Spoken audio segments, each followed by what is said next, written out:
Wow. So many technical issues. Oh boy. Well, at least we're now streaming. Yay. All right. Howdy, everybody. This is good old American Patriot, Richard Alvin Speck, and we're talking with Buckethead, formerly known as Jeff Daniels. So, today's little fireside chat, we got a couple of things we're going to be talking about, namely shills in our fandoms and the idiots up in arms about Elon Musk and Doge. As we are also going to be touching on Snow White, which is a big bugaboo for our good friend Buckethead here. So, which should we start out with?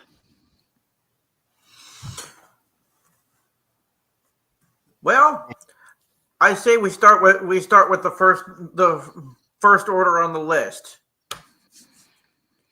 Shills. Yep. We've all had to deal with shills in every one of the fandoms we've got nowadays. It doesn't matter if it's Battletech, Warhammer 40K, Star Wars, Star Trek, but it does seem to hit heavy on those that are really fandoms that are under control of a really big corporation, such as, well, look at Disney. Disney's been doing some really messed up stuff, which is aggravating. I mean, we saw what they've done to the all the fandoms that they bought for little boys, saying, "Oh, we want to get in the boys' entertainment market." Then, as soon as they had it, they said, "Oh, let's change it all now to girls' entertainment." And anybody that complains about what Disney's been doing, well, they get attacked. I mean, look at Clownfish TV. Okay, they used to be part of the influencers that Disney would bring in because Clownfish TV's primary bread and butter was their reviews about the resorts, not just Disney, but all the other resorts as well. But they were very big when it came to the Disney resorts and reporting on them. And as soon as they started having any kind of negative statements for Disney, Disney threw them under the bus pretty dang quick. Now, my issues with shills are pretty straightforward. I mean, I'm sick and tired of all these pandering shills that are out there that no matter what it is that these companies are putting out, they're going to sing praises to it. Even if it is pure, unadulterated shite, just so they can keep their influencer access to that company, to that franchise. I mean, right now, Catalyst Game Labs is releasing something called BattleTech Gothic, which is basically BattleTech and Warhammer 40K got together, did the sick, nasty, jiggly wigglies, and produced a baby. It would be BattleTech Gothic. Yeah, it's not. I've read through the primer, and I'm like, you got to be kidding me. Uh, we're still waiting on product from the first Kickstarter, which was the BattleTech Clan Invasion box set. There's still outstanding stuff that we're still waiting for from that Kickstarter. And they keep saying, "Oh, it's coming, it's coming. We just don't have enough people to work on everything at one time." The majority of us, when we saw BattleTech Gothic stuff, that was being leaked from KarinskyCon, we were like, "Holy shit, is this going to be their this year's April Fool's joke?" Because usually, whenever they've done alternative universes, it's always been part of their April Fool's joke routine. First one they did was Empires of Flame, which was where the Starleague Defense Force never left and it stayed and they fortified the Terran hegemony, blah, blah, blah. Then a couple of years later, they did one that was that introduced magic, dragons, elves, dwarves, all these other fantasy creatures into the BattleTech universe. The California Nebula or something like that. And now they're doing this, trying to say it's their first real alternative universe setting, which all of those of us who've actually been part of BattleTech for, well, since it started, are sitting there going, no, this isn't the first.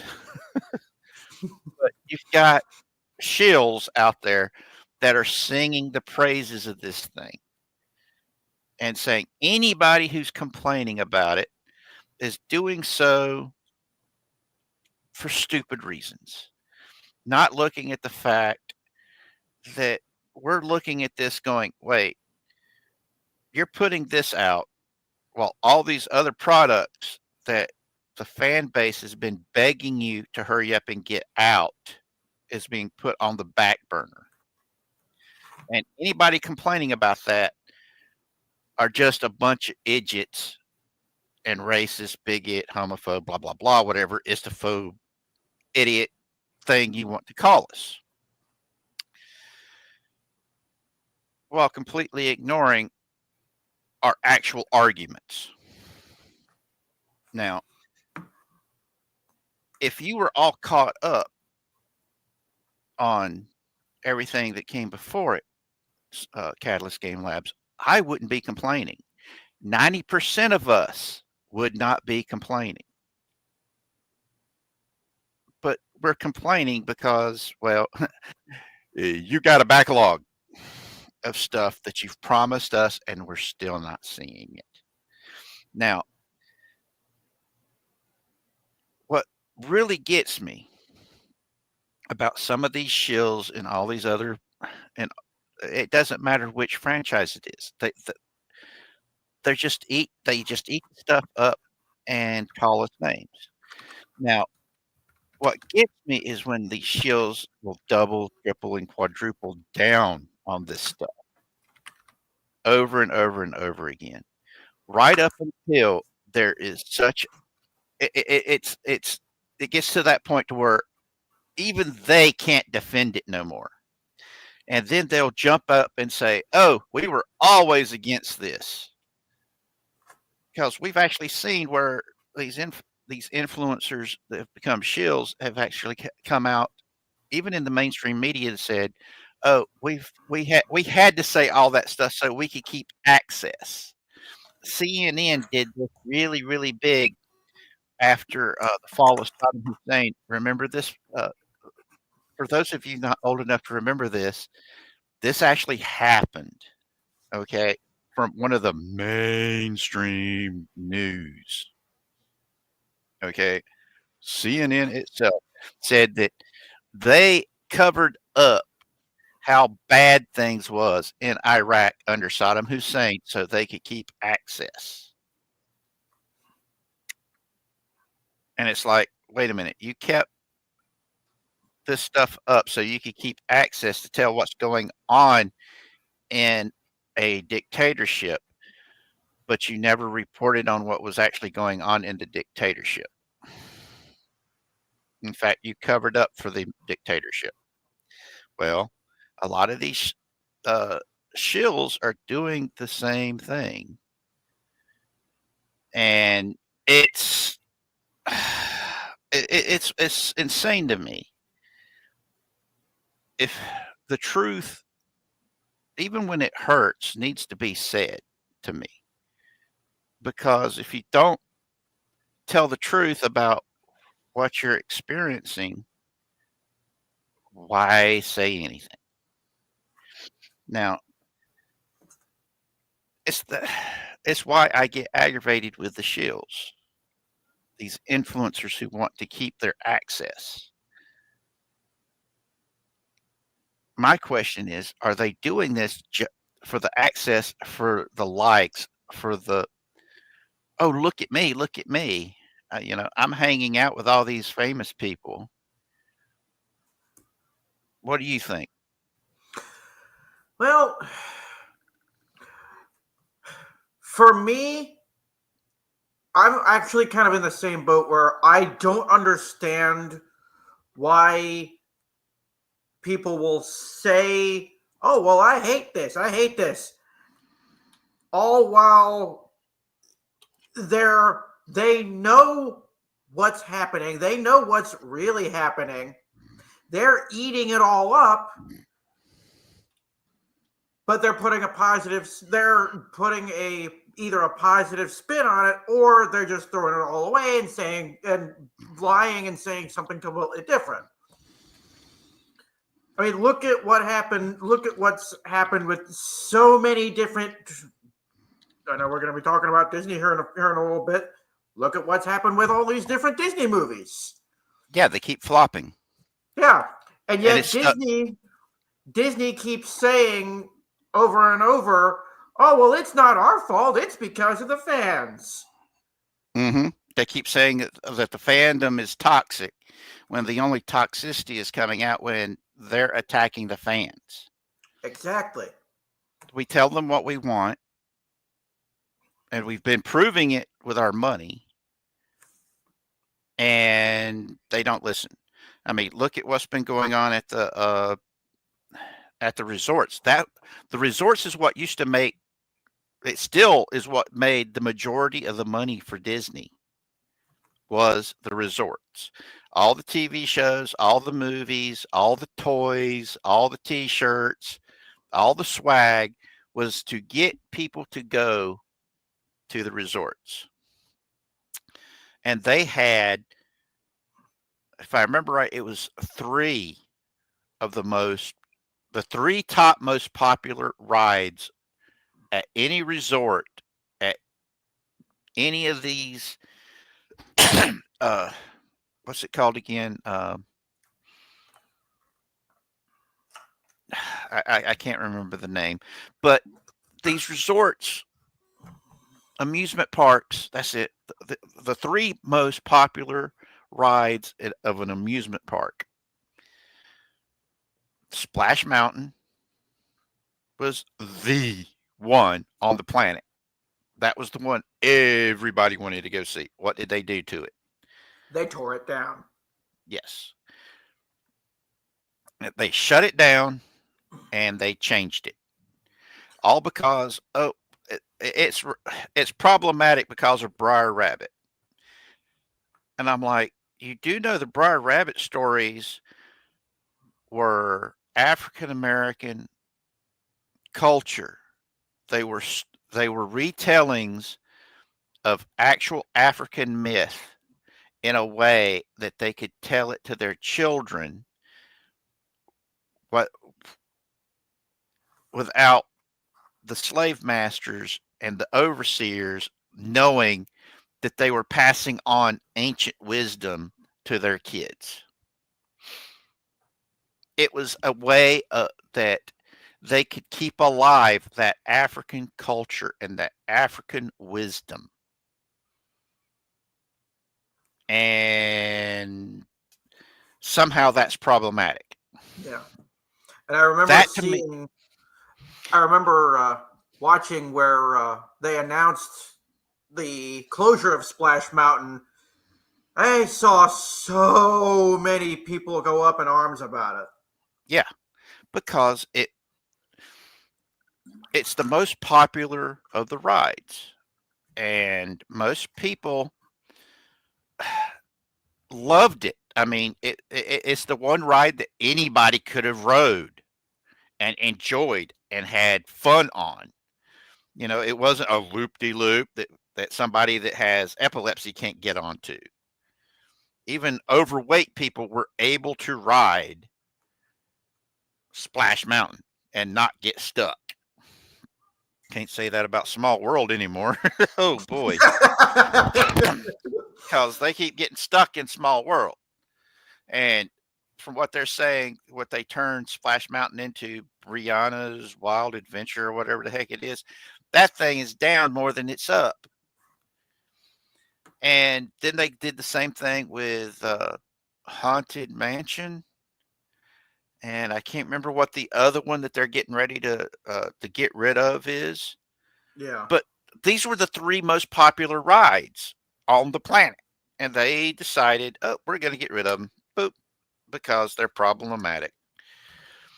And I mean, it was bad enough that they were closing down all the water fixtures, all of the fountains and things of this nature at the parks, especially the ones there in Orlando, Florida. What a lot of people don't realize is the biggest reason why they had so many fountains and water fixtures was to cool it down in the summer, because those fountains and those water fixtures were heat sinks. They made it cooler where they were at. And I don't know about y'all, but Buckethead can actually confirm this because, well, he is in Florida. Yep. How hot is it in Florida in the middle of the summer? Well, to paint a picture, imagine at its hottest, you're in an oven and you're already deep fried. Mm-hmm. It's like living on the sun when you're already being cooked to death. It gets hot down here. Yeah. Now, those water fixtures was to, mitigate that. And then they started shutting them all down because rumor has it they were saying, oh, it's too expensive. Well, what's more expensive, having those water fixtures or setting up air conditioning for the outside? Yeah. And every time they shut down fountains, people are like going, wait, why are you shutting down the fountains? This is something that we really like. I am still upset what they did to the Moroccan fountains, that they actually had the royal artisans of Morocco come and build. These things were so gorgeous. I've never got to go to Disney, and I always wanted to go. And these were one of the things I really wanted to go and see, because I've been to Morocco in real life, and I wanted to see how close they came to what I saw when I was in Morocco. And everybody that I know said it's some of the most gorgeous stuff in the world. And I'm like, okay, I believe that, because I know Walt Disney and I know what he went through to get this stuff built, because he wanted it to be something amazing. He wanted it to be a little, be an Americana that existed,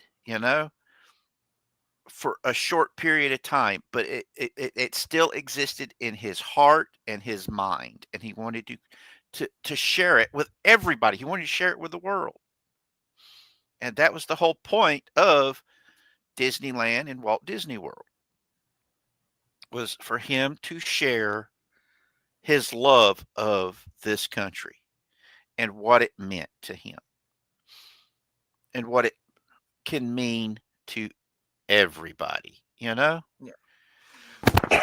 And I've seen some really creative minds, and of all the people I've met, all the things I've seen, I have never seen or heard of anyone who is near as creative as Walt Disney himself.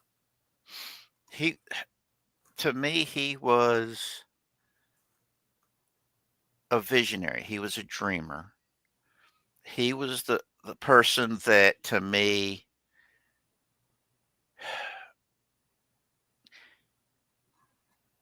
showed optimism through adversity. I mean, he so believed in what he was doing,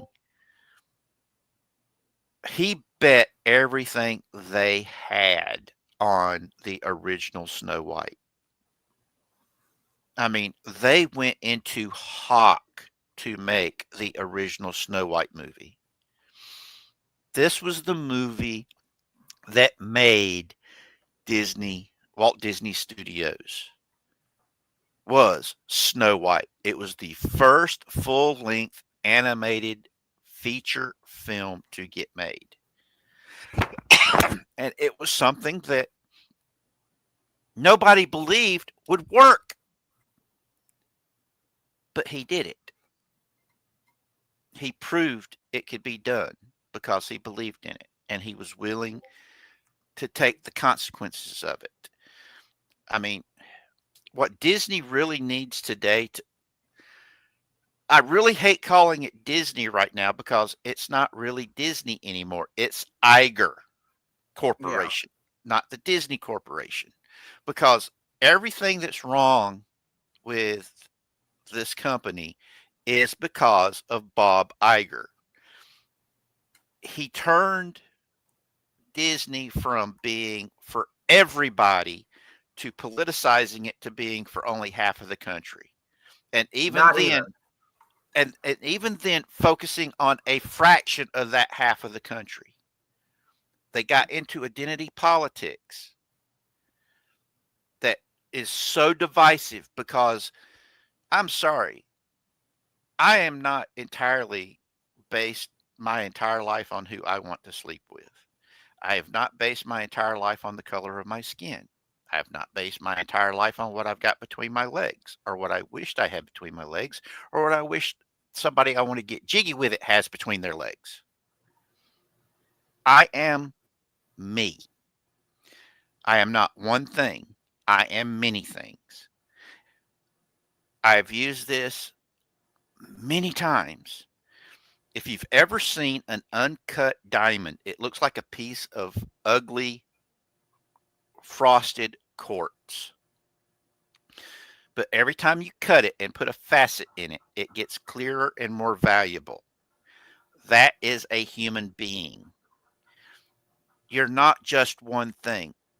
You're hundreds, if not millions and billions of little things that adds up to make you totally unique in this universe. No two people are alike, even identical twins. They are not completely alike. One will like one thing and hate another, while the other will like something entirely different and hate another thing. We each are an individual. The largest minority in the entire of reality is the individual. And Walt Disney saw this and he focused on that, the individual. He wanted it to be anybody could enjoy what he did. That's why it was called family entertainment. Yes, they made stuff for kids, but they also made it to where an adult can enjoy watching it. That's how come you have adult Disney people. They still love watching Disney movies. They still loved watching Disney TV shows because yes, it was originally made for kids, but they put enough adult stuff in it to where the adults can enjoy watching it with their kids. And they've lost it. They've lost that magic. They ran off all of the Visioneers, the people who created this magic that is the Magic Kingdom that was Disneyland and Walt Disney World. They ran them off. And now they're all working at Universal and what's the other one that's down there in Florida? Busch Gardens. And there's one that's opening up in the Midwest or Texas. I can't remember exactly where that a whole bunch of the former Visioneers went to. That they're wanting to build this big resort and amusement park to compete. But I can't remember the name of it. I just know it's there. There was one group that wanted to create a religious Christian uh, amusement park, uh, but I can't remember the name of it. That's based around the Ark. I keep seeing their commercials every now and again on YouTube, and but yeah, this is anybody that speaks ill of these corporations that are in charge of these IPs. They find themselves being pushed out of the influencer game. And the people that blindly support it, you see getting promoted. That's why I referred to them as shills. And it's frustrating to see these shills getting promoted just because they're blindly celebrating what the corporation is putting out.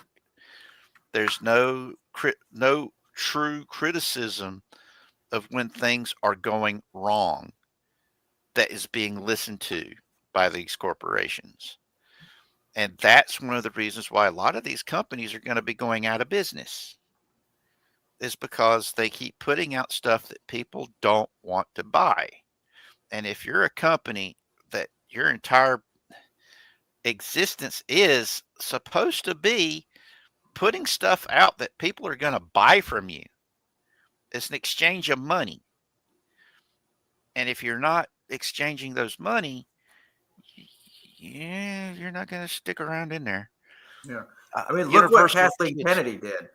Yes, Kathleen. Look what is Kathleen Kennedy. I remember this being a huge thing when Rise of Skywalker came out. Yeah. Because the whole prequel trilogy, she was setting up the potential for this possible relationship between Rey and Kylo Ren. Mm-hmm. It's like she looked at her fans and said, here is this potential relationship between these two people. They may be related, they may not. Oh, wait a minute. You like that idea? Well, screw you. You're not getting it then. That's essentially what she did. And there were so many people upset about that. You had hardcore diehard Star Wars fans, Kathleen Kennedy fans even, who were burning their Star Wars merchandise en masse because of that. Let's see if I remember right. The Kylo Ren Rey, Reylos. That was it. They called them Reylos. That shipped Kylo Ren and Rey so flipping hard it wasn't even funny. Yeah. I mean, I get that. Okay, cool. I have to admit something here. I was a shipper. Can you guess the couple I was shipping for? I'm gonna guess Han and Leia. Of course, them, but no, I mean for the whole sequel trilogy. Come on, Who? guess. I'll give you one of the two. Rey and Poe. No, Poe's one of the two, but it wasn't Rey. Was it Rose Tico? No. They were in all three of the prequel movies. I was shipping Finn and Poe. Really? Yes. because it I looked mean, like I can understand that. Looking at their dynamic, I can understand that. because from the first movie, I mean, it's like uh, Poe gave Finn his vest, and he was wearing it throughout the whole movie, first movie. And then at the very end of the movie, he's like, "Oh, here's your vest. Let me give it back to you." And Poe's like, "Got that? Oh no, you keep it. It looks good on you." I'm like, "Oh hell no, they're gonna do it. Do it. Do it. Do it. Do it." And yeah, I'm totally straight, but I was like, Finn and Poe, Poe and Finn. Yeah. Do Yeah, it. I can see that. Do it, please. Do it. It would it would have been perfect, but they didn't do it. But hey, that's just me. That was my shipping for the the sequel trilogy. Uh, my my all time favorite though was Padme and Anakin because I was like, Yeah. that worked. I though it worked better if you read the novels. It made a lot. I mean, the entire prequel trilogy and the fall of Anakin makes so much more sense if you read the novelizations of the first three movies because Yeah. they put the nuance into it, showing why Anakin felt that he was being held back by Obi-Wan and by the Jedi Order. And I could go on for hours talking about this because it's one of those things that I'm like, George Lucas was a visionary. He came up with one of the best modern day myths. The whole hero's journey. He got it. I mean, it was perfection right up until The Force Awakens and Kathleen Kennedy took everything over. Yeah. The And Force Awakens, I'm part of the select few. I actually kind of enjoyed The Force Awakens to a point. yeah, I did too. I mean, it was And I even have a soft spot for Rogue One. yes, Rogue One I actually liked. I thought that Yeah. was pretty good. Though I kind of it kicked me in the nads with the whole fact that all of them died. Yeah. Because that to me went against the whole concept of what Star Wars is about. It's supposed to still be hopeful. Yeah. Now, Rogue One to me would have worked better if it had been set not between episodes 3 and 4, but between 5 and 6, and they were the Bothians. Yeah. That would have made a lot more sense. Yeah. Getting the plans for the second Death Star. Yes, Because because there Mon Mothma even says in Return of the Jedi, many Bothans died to bring us this information. It would yes, have made a whole lot more sense for them to be stealing the plans for the second Death Star then, hmm and all of them dying. exactly. And it's, but that that's just me. But I, I, no matter what Kathleen Kennedy has done, and no matter how much they have drugged Star Wars through the mud, they've not killed my love for Star Wars. Because for me, Star Wars is right here in my heart. It's in Yeah, my mind. They can't take that away. What I've already seen, they can't take away the prequels. They can't take away the original trilogy. They can't take away the extended universe from me. I've read those books. They're my books. They're on my shelf. You can't touch it. It's yeah, still it's still there. Now, the people have screwed with it. It's like with the people. I've got issues with the BattleTech universe after the Jihad. One of these days, I'll do a nice fireside chat explaining the BattleTech universe on my channel. There are a lot of lore channels out there that will probably do it a hell of a lot better than me, namely Tex Talks BattleTech. And there's a couple of other ones that have done some really deep lore with the Starling Civil War, the first three succession wars, and they're getting ready to do one about the fourth succession war, which is going to be awesome.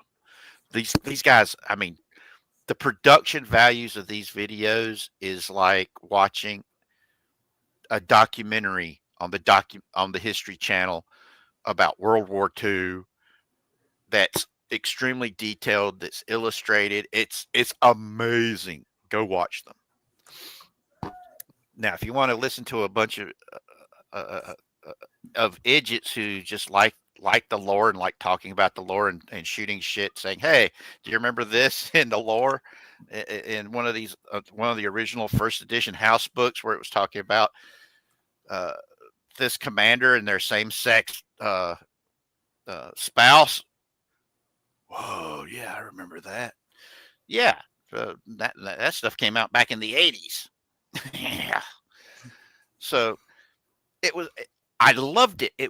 The setting was amazing. I was a kid reading this stuff, and I'm like, damn, this is awesome.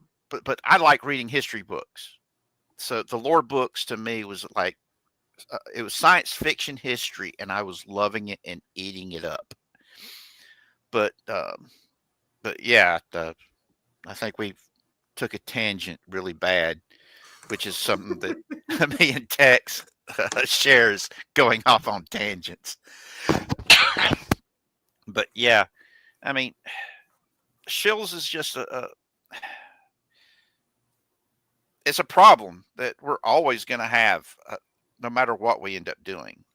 We're always going to have shills. That's just the nature of the beast. But yeah, shills to me are basically the equivalent of liars who get paid to lie. Yeah, they're propagandists.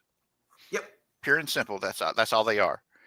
They might not get actual paid cash, but they're getting paid in influence.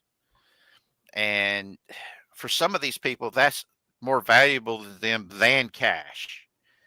I mean, they want the clicks, they want the subscribers, they want this stuff, and as long as they're able to provide a way for the companies to get what their message is out there and have the illusion that it's popular, they're going to keep supplying these influencers to get more shills out there, flapping their gums, making them look good. It literally is a symbiotic relationship, that the shills have with the corporate producers of stuff. Is the corporation needs these influencers blindly eating it up and singing their praises just as much as the influencers needs the corporations holding them up, saying these influencers, they're good people, they're going to get our message out. If you know where I'm coming from. That's why I say most of them are propagandists that are unpaid propagandists. And though there are some that get paid in like free product and things of this nature. I can't remember the name of the influencer that she was getting all kinds of makeup and stuff like that to. Yeah, I remember. I don't remember her name, but I remember hearing about that story. And I think like she kept getting all this merchandise, and they kept saying, "Here, say good things about it. We'll send you more."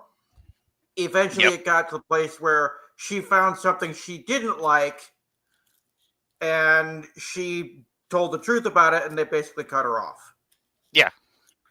It's that now it'd be different if it wasn't constructive criticism, but it was constructive criticism.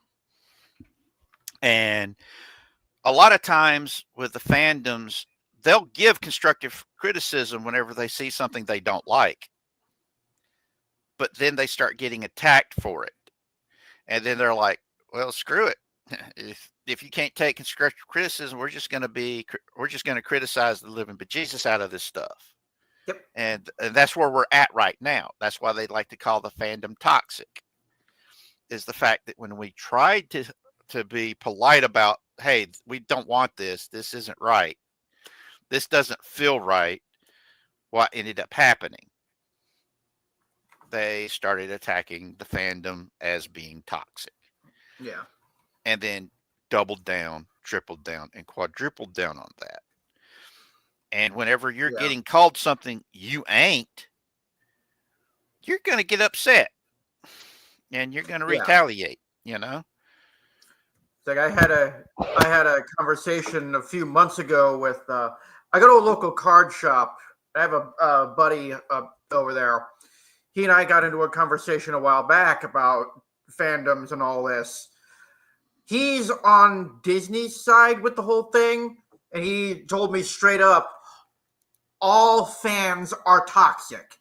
Just straight up in those exact words. I'm like, no, that's not how it works.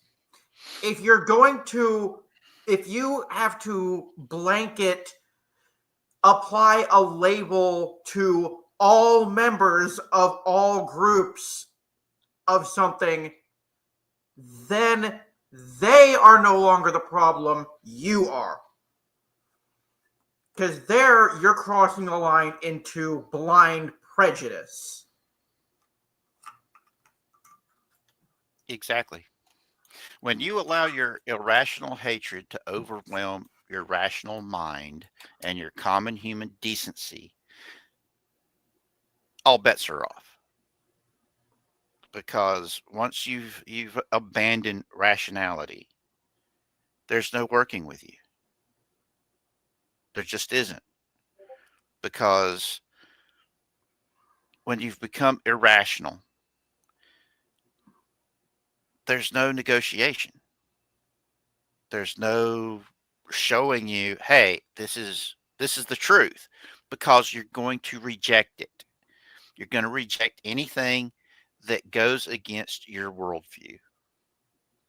And in many ways, we've hit that point all across the board, which pretty much segues into talking about Doge and Elon Musk doing his audits, trying to find the waste in the federal spending that, unlike the left's screaming about global warming and climate change and all this other stuff, they've been saying the same thing for, well, since I was a child. Literally, since I was a child. Because it started out in the 70s with global cooling, and the new ice age is going to be hitting us in the 80s and 90s. Well, when that proved not going to be happening, they changed over to acid rain, because it was acid rain when I was in middle school, sixth, seventh, eighth grade. That was all they talked about, was acid rain. And then they started talking about global warming as we left the 80s and entered the 90s. None of the projections that they made has ever come true. But this is a projection that will come true. Even the Democrats had to admit that within 7 years, if something doesn't change, the United States of America will go bankrupt. Now, Clinton and Obama both, and we've got videos of Schumer and Pelosi and all these big Democrats that's been in office since, well, the flood, saying we've got to deal with graft, corruption, and fraud in the federal budget.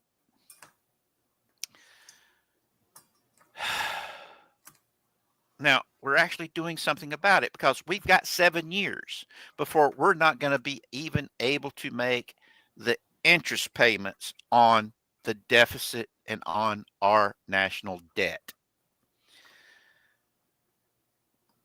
I'm sorry, but we need to do something about the fact that there are a bunch of people that are receiving government money that shouldn't be receiving it because they're dead. It's that simple. It's got to be done. I think it's messed up that people are attacking Doge, who's doing the audits and finding graft and corruption and money going to places that it shouldn't be going to, that's being used to buy votes and other things that taxpayer money shouldn't be spent on. Let's look at the Department of Education, which they've been talking about big time lately. Now, the Department of Education, I believe that we should have one, but not how it's being used today. To me, the Department of Education should be a clearinghouse. There should be a way for homeschoolers and small school districts to be able to acquire the materials they need to teach students. Not what it's turned into. It's graft and corruption. That is what it has become. When they created the Department of Education, an American education was the best on earth.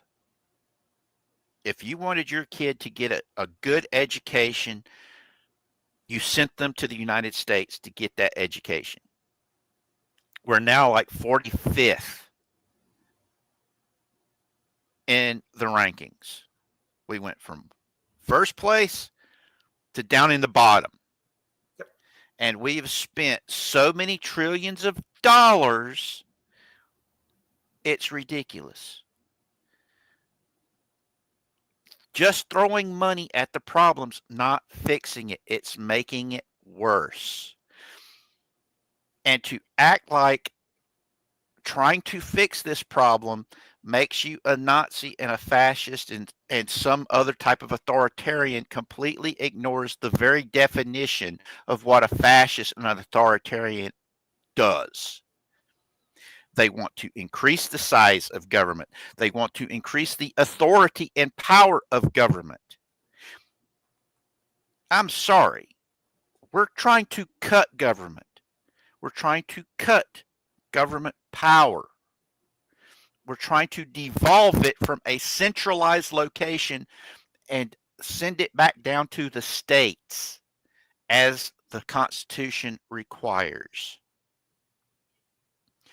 That's the difference here. You know, we're supposed to have 50 separate laboratories on how to do things, because in my 54 years on this planet, I have learned a simple fact. One size fits all does not mean is a lie. It is a massive lie. No two people are alike. Even when it comes to medicine, no two people's metabolisms are identical.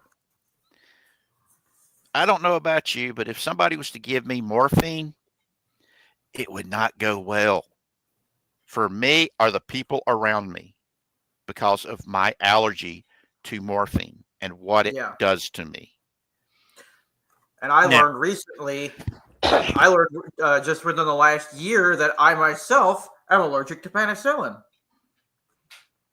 See, this is what aggravates me. That even doctors who should know these things, that it's a blatantly simple thing.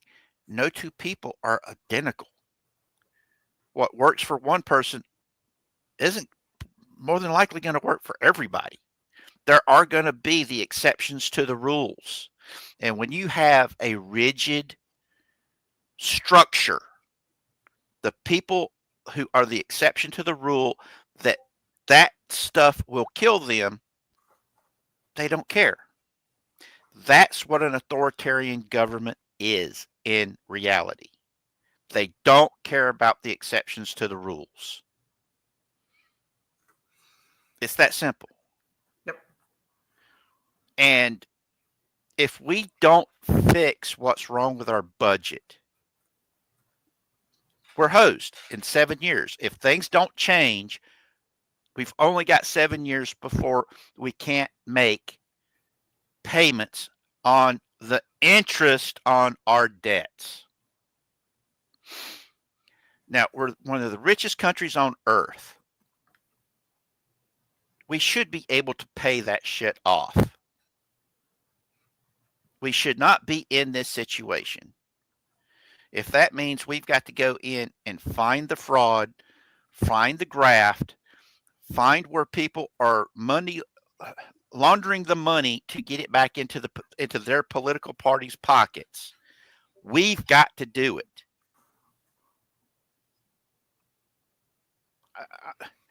I am the type of person that believes that when you find somebody that's committing voter fraud, I believe that they should be tried and convicted of treason and shot.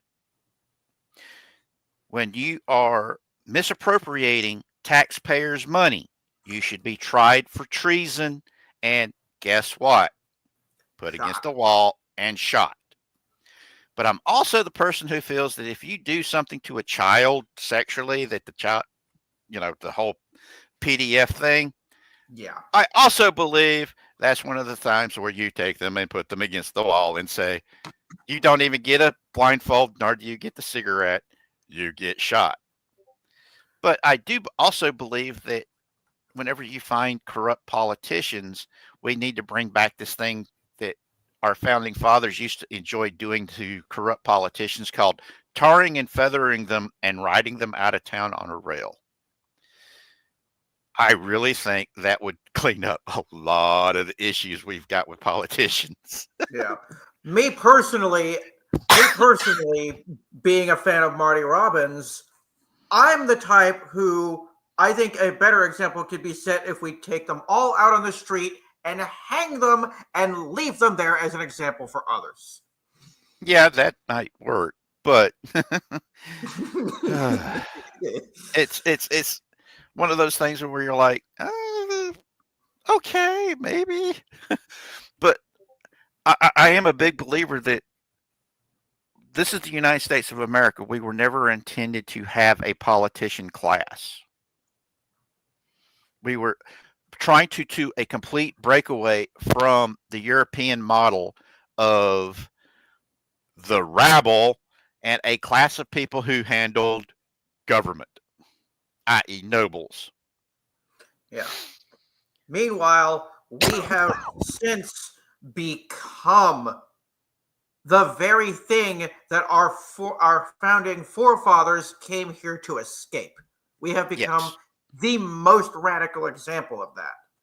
It's like with Bernie Sanders going, oligarchs, oligarchs, oligarchs, completely ignoring the fact he is an oligarch. Nancy Pelosi is an oligarch. They've been in office since I was a baby. Let that sink in. Some of these people have been in office for over 50 flipping years. Yeah. Okay. I'm thinking Biden. Oh God, he was in office from the 70s. And a lot of these people have never held a real job. I mean, Bernie Sanders got kicked out of a commune for being a lazy piece of shit. His first paycheck was after he got elected to office. Now, I'm a big believer in term limits.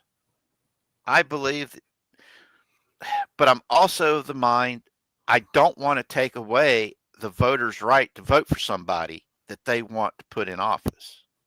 So I'm of two minds. I can see the pros and the cons for term limits and not having term limits. But we are in a situation right now where we need to take a drastic measure such as term limits.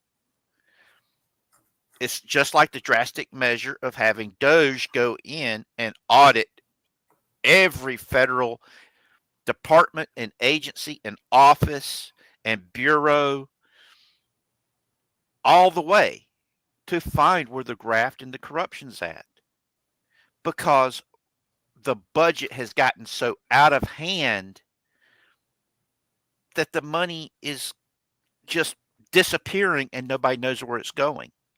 Yeah. And we can't afford that no more. Think about it this way. When you, as an individual, are doing your budget for your home and paying your bills, can you just turn around and go to your employer and put a gun to their head and say, "You're raising my paycheck. I need more money"? Can you do that?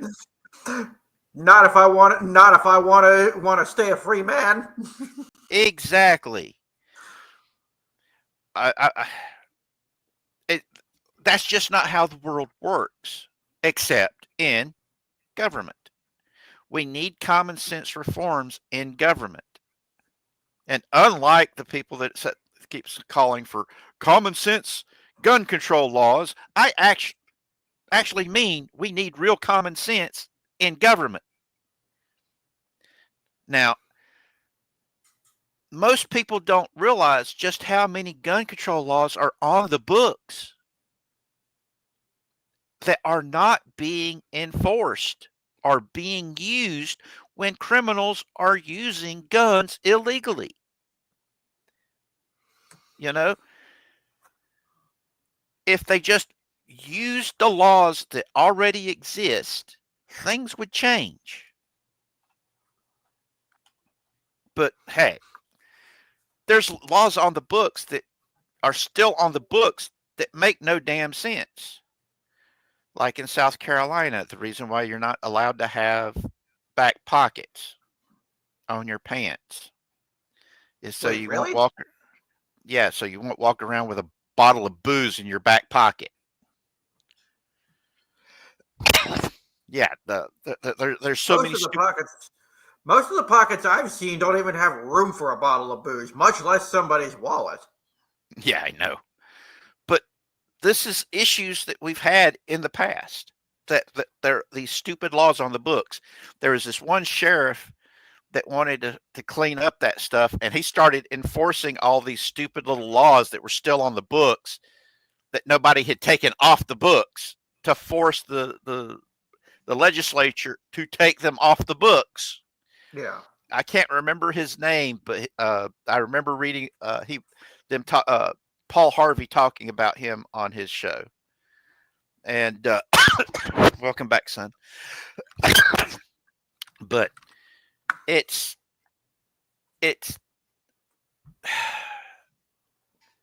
we need major reforms. That's all there is to it. If we don't do something about this stuff, it's going to keep getting worse and not better. It's And like my grandma is of the mindset, and I share this mindset. We both believe that not only should there be term limits for all senators and congressmen, mhm, no more than 2 4-year terms. But once you leave office, the pay you're getting while you're in office, that stops. You don't exactly, get anything when you leave other than a pat on the back and a handshake, just like anyone who's in the military. exactly. That's another thing that needs to be fixed, because a lot of these chuckleheads are getting their full paycheck after they leave. If I remember right, they have to serve a couple of terms to be able to get it. And I mean, you could be broke and on bankruptcy list and get elected to Congress and come out of there, if not a millionaire, at least 100,000-aire. Yeah. And that's just from one term. Yeah.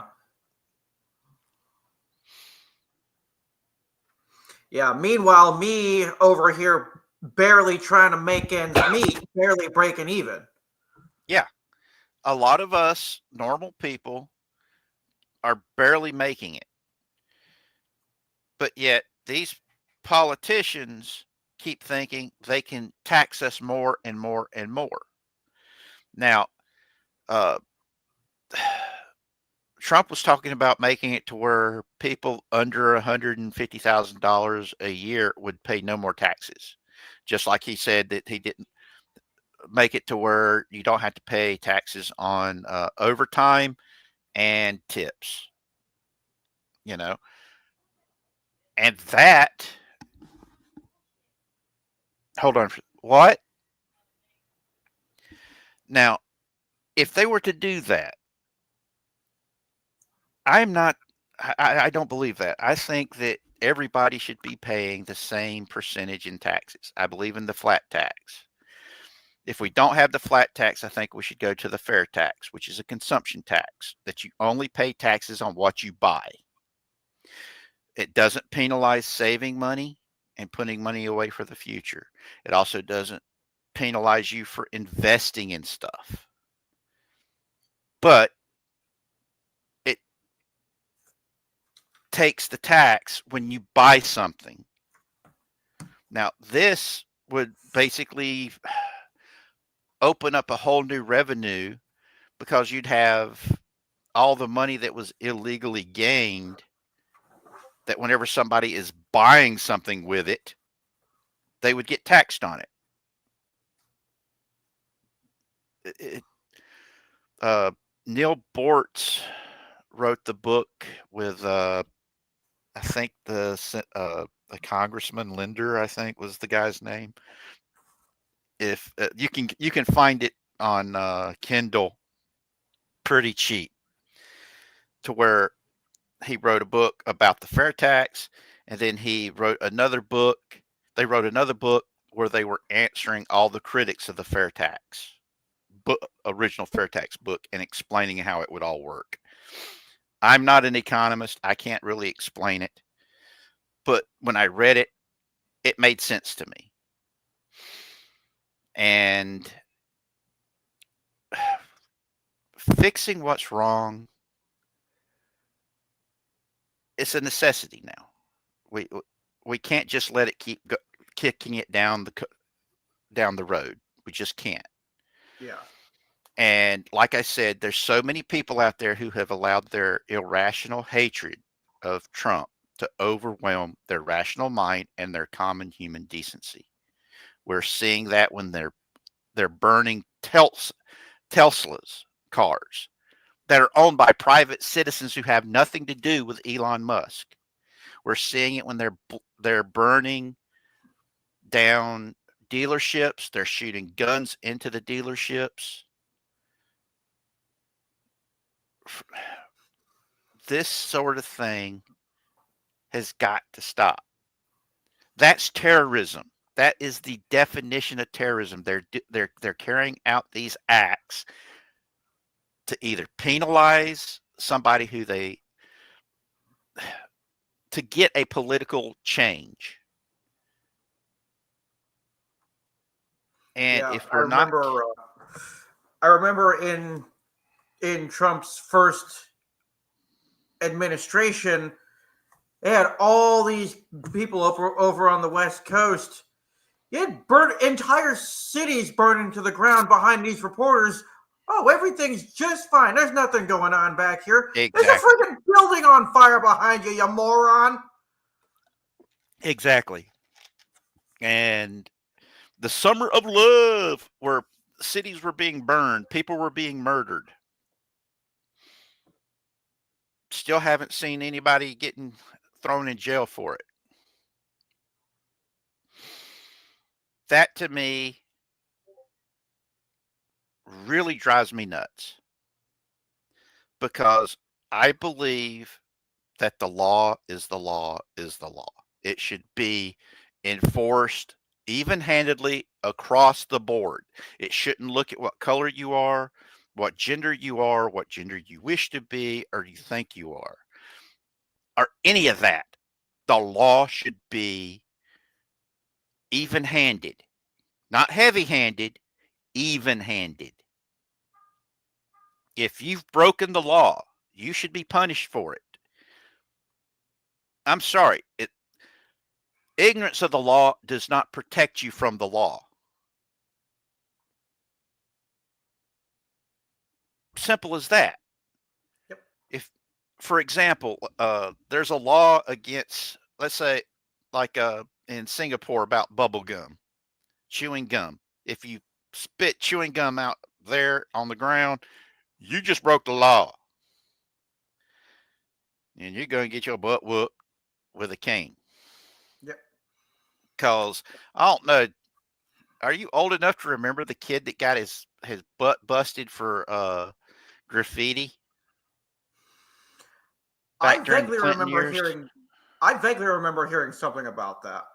Yeah, this kid got his butt beat. He got caned. I can't remember exactly what it was, but it was but yeah, ignorance of the law doesn't protect you whenever you violate the law. Yeah. Now, and the messed up thing is there's so many laws on the books. You're breaking a law. You can be breaking the law and not know when you're breaking it. I think there was a quote attributed to Stalin about that. Show me the man and I can show you the crime, because Yeah. of all the different laws that was put into place. And here's one for you. Everything the Nazis did, that Hitler did, he was stringent on making sure legislation got passed making it legal.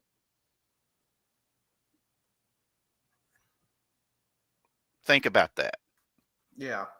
They passed so many laws to make every vile, illegal act that they did legal. He was obsessed about it. That's why they during the Nuremberg trials they created land piracy as to try them on, to go after them. Yeah. And it's history might not repeat itself verbatim, but it does rhyme. And we have unknowingly allowed ourselves to get into this position by not doing our citizen duties, and that's keeping an eye on our government. That's the whole reason why the founding fathers said that this republic will only last as long as you have an informed electorate that keeps on top of this stuff. Yeah.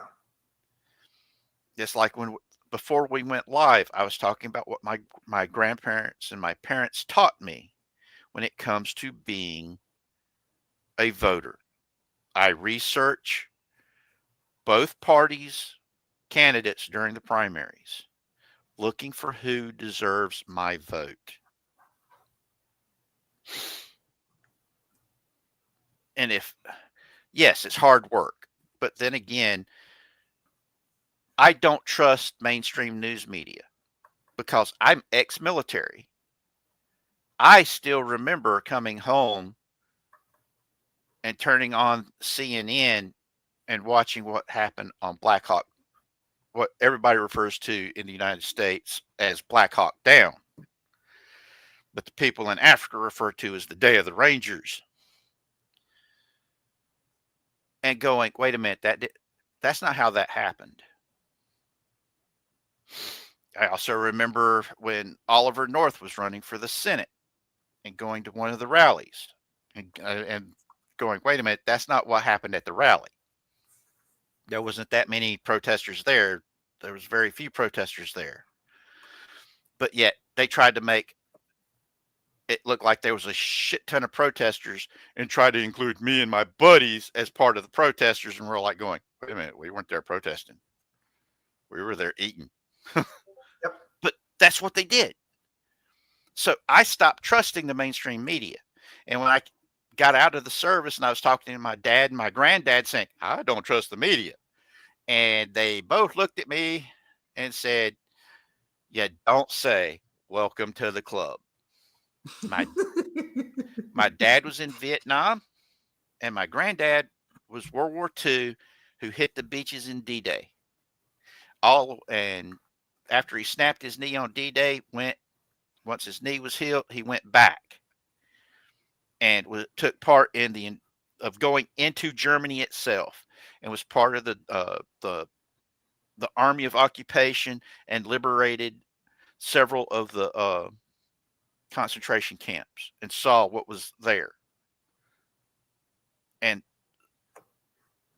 was the only time he talked about it was with me, because he knew how obsessed I was trying to understand how Hitler came to power and all the evils that that man did. And when he saw me interviewing other World War II veterans of not just the United States, but of Germany itself, and talking to Germans who lived through all of that, he says, Tinker, I've never talked about this with anybody, but we're going to talk about it tonight. And then he told me about the stuff that he saw. And I will never forget it. That's why I say I know what a fascist looks like. I know what a Nazi looks like, because I actually interviewed these people when I was a kid, when I was 16 and 17, and then again when I was in the Navy at the age of 20 and 21. When I was in Germany, I interviewed these people that lived through it to try to understand how he came to power, how they did it, how they were able to get the majority of the people to support them and turn on their own neighbors. And it all boiled down to identity politics, even though that's not what they called it back then. And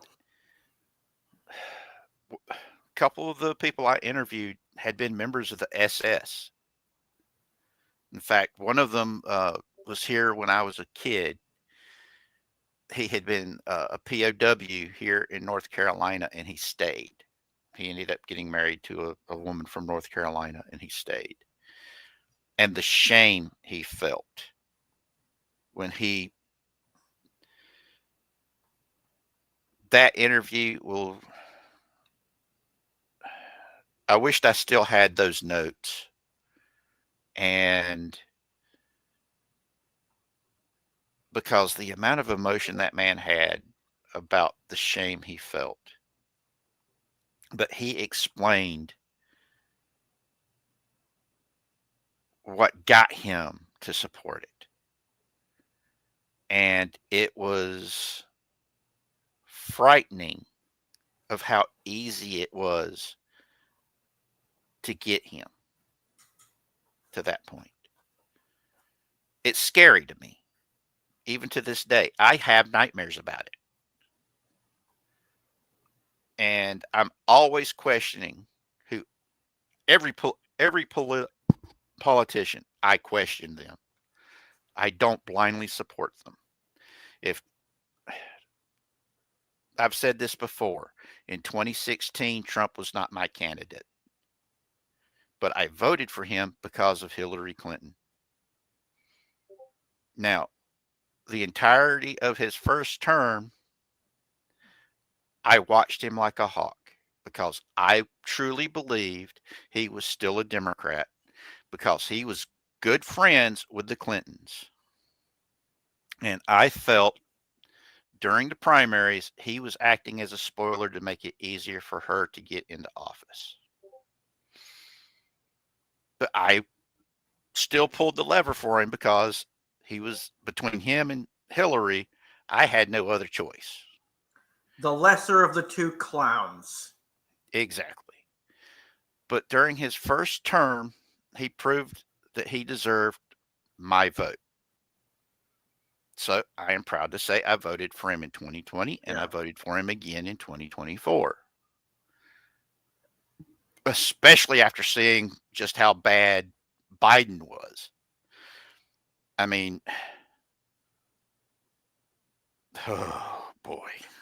Yeah. I still have people in my life that think that Biden was the top of the line. Oh, he didn't have dementia. He didn't have nothing wrong with him. He was perfect.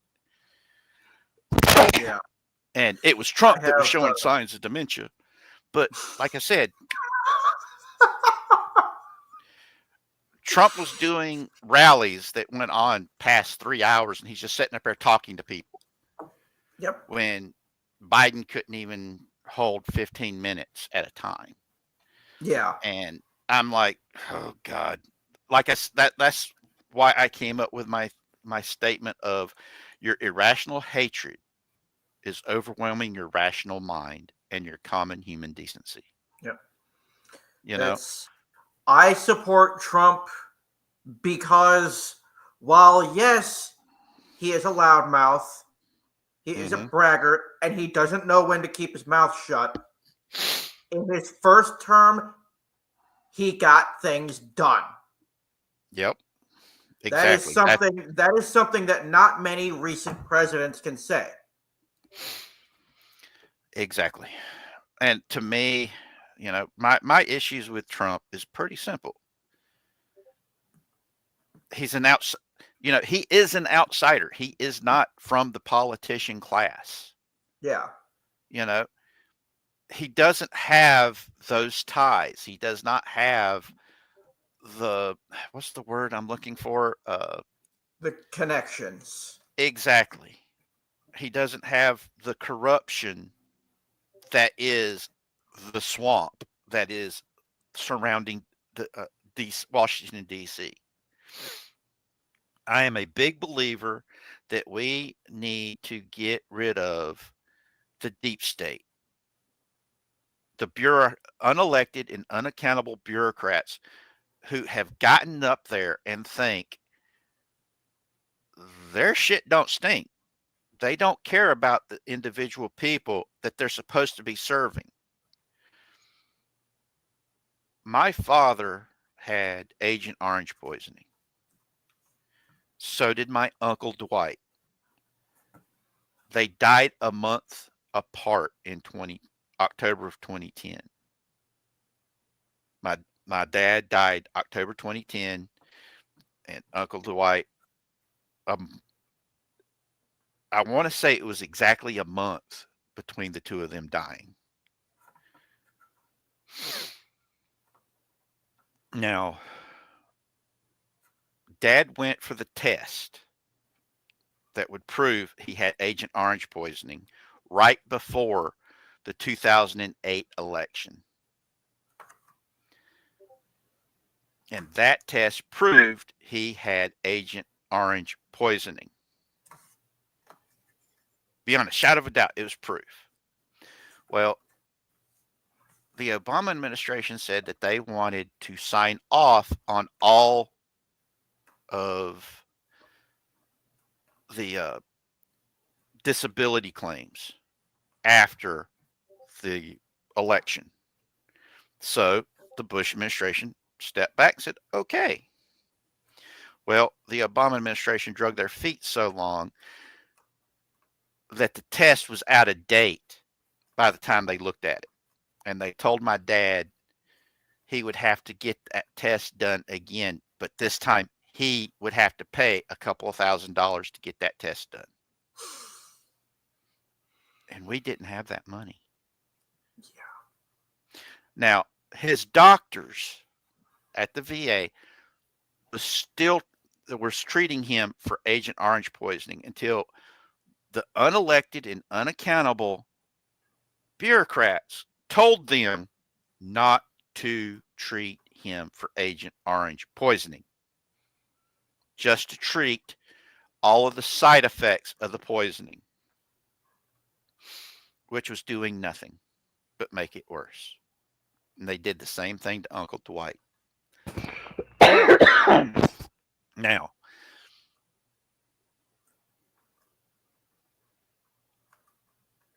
all through the Obama years, they tried to take away my VA disability and they tried to take away my Social Security disability from the day it got approved. I had to get a lawyer to get my Social Security disability.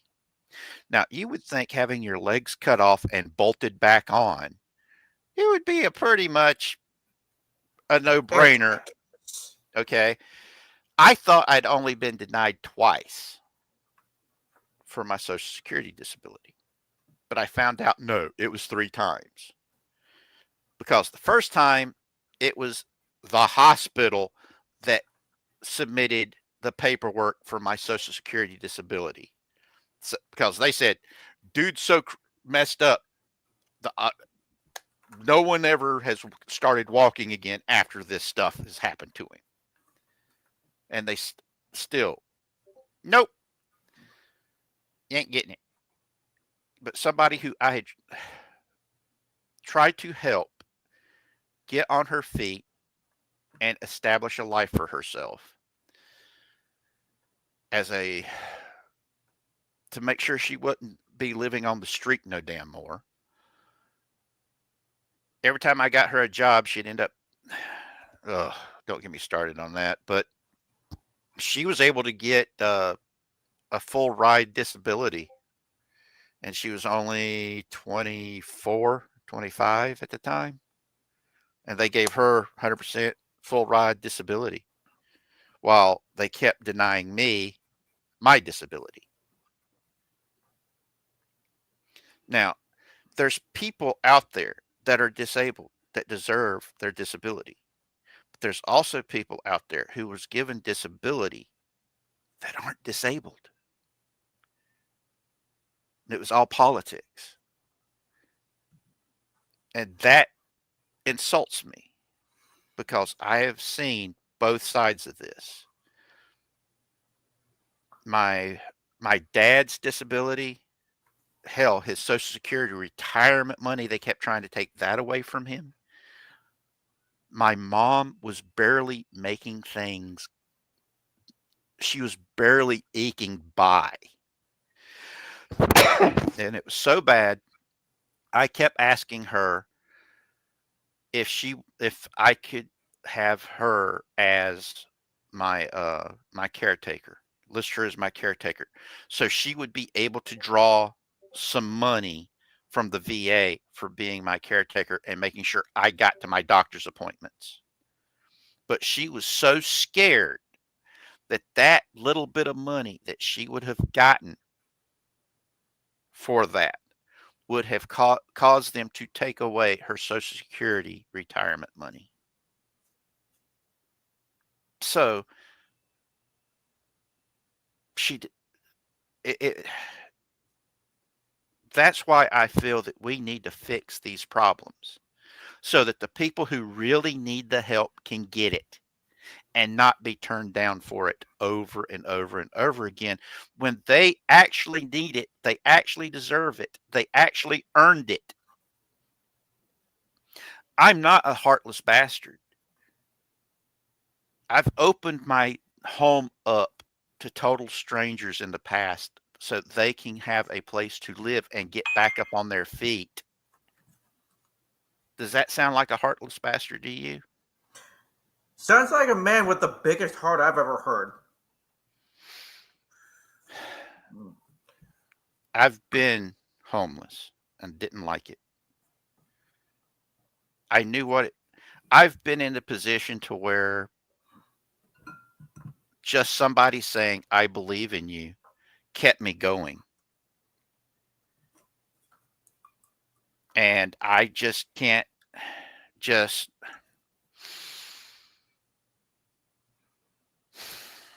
I just can't allow myself to become callous enough to just say, fuck them. That's just not me. Even though I cannot stand the PDF types and what they do to children, that is my berserker button. But I also understand that there are some of them out there that have no choice in the matter. And my heart goes out to them. But when they act on it and they harm a child, that's when my berserker button gets pushed, and my kindness goes away, because they just robbed that child of their innocence and have caused the rest of that child's life is damaged. And a part of them will never be the same. And they deserve the punishment for that. I'm of two minds, that if you are that way and you seek help, it should be given to you without a doubt. And you should be given a place to live to where you will not face that temptation. Because that's the only thing I can think of to ensure innocence does not get lost, that someone gets hurt. Sorry, that's another tangent, isn't it? But we've got to fix what's wrong. And right now, what Doge is doing is the only way we can really fix it. People like to say that he's going after everything with a chainsaw, but no, he's actually gone in there and found where the money's at, and where it's disappearing to, where it shouldn't be disappearing to, with a scalpel and cutting it out. He's not doing what they did down there in Argentina, where they did take out the chainsaw and started cutting away entire departments of government. And they're doing it in a way that the people who need the help are still getting the help that they need.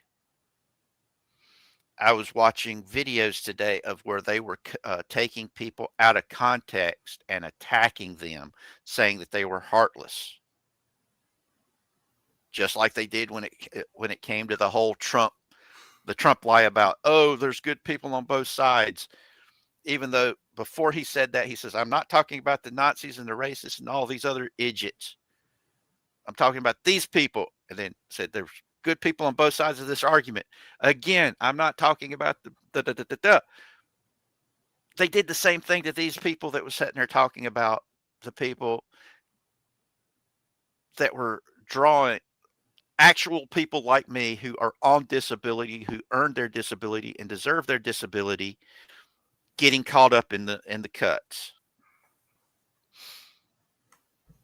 And it frustrates me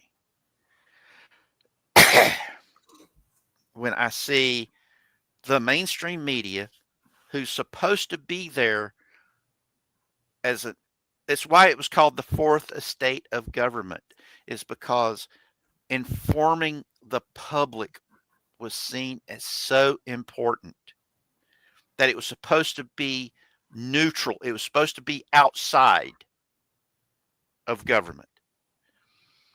One of the best science fiction shows ever made was called Babylon 5.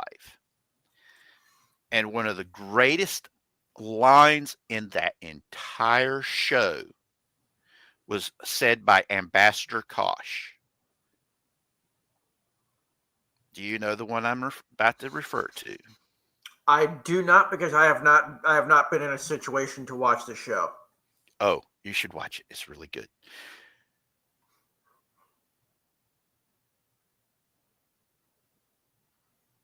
Everybody refers to, there's two sides to every story. And Kosh made the statement, there's your side, their side, and the truth. Thus, three sides. Yep.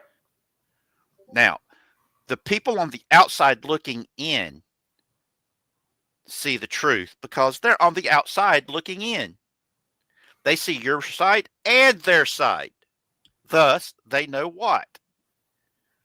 The truth. And that's what the news media was supposed to be. And they're not that way no more. Now, are they? They've, excuse me, they've become a propaganda arm for one of the political parties in this country. Yep. And they're blatant about it. Now, I find that messed up. It's why I take my news consumption extremely seriously, and I research the news stories and dig into them, and I look at who's putting that news story out to make sure that all the news agencies reporting on it aren't all owned by the same company, since there's only like what, 3, maybe 5 companies that own all of the mainstream news medias. That's why but I do go to these mainstream news medias to get news, so I can research it and find out, is this true or is this a lie? And if I find out it's true, I will use that news resource as my evidence of what I'm saying.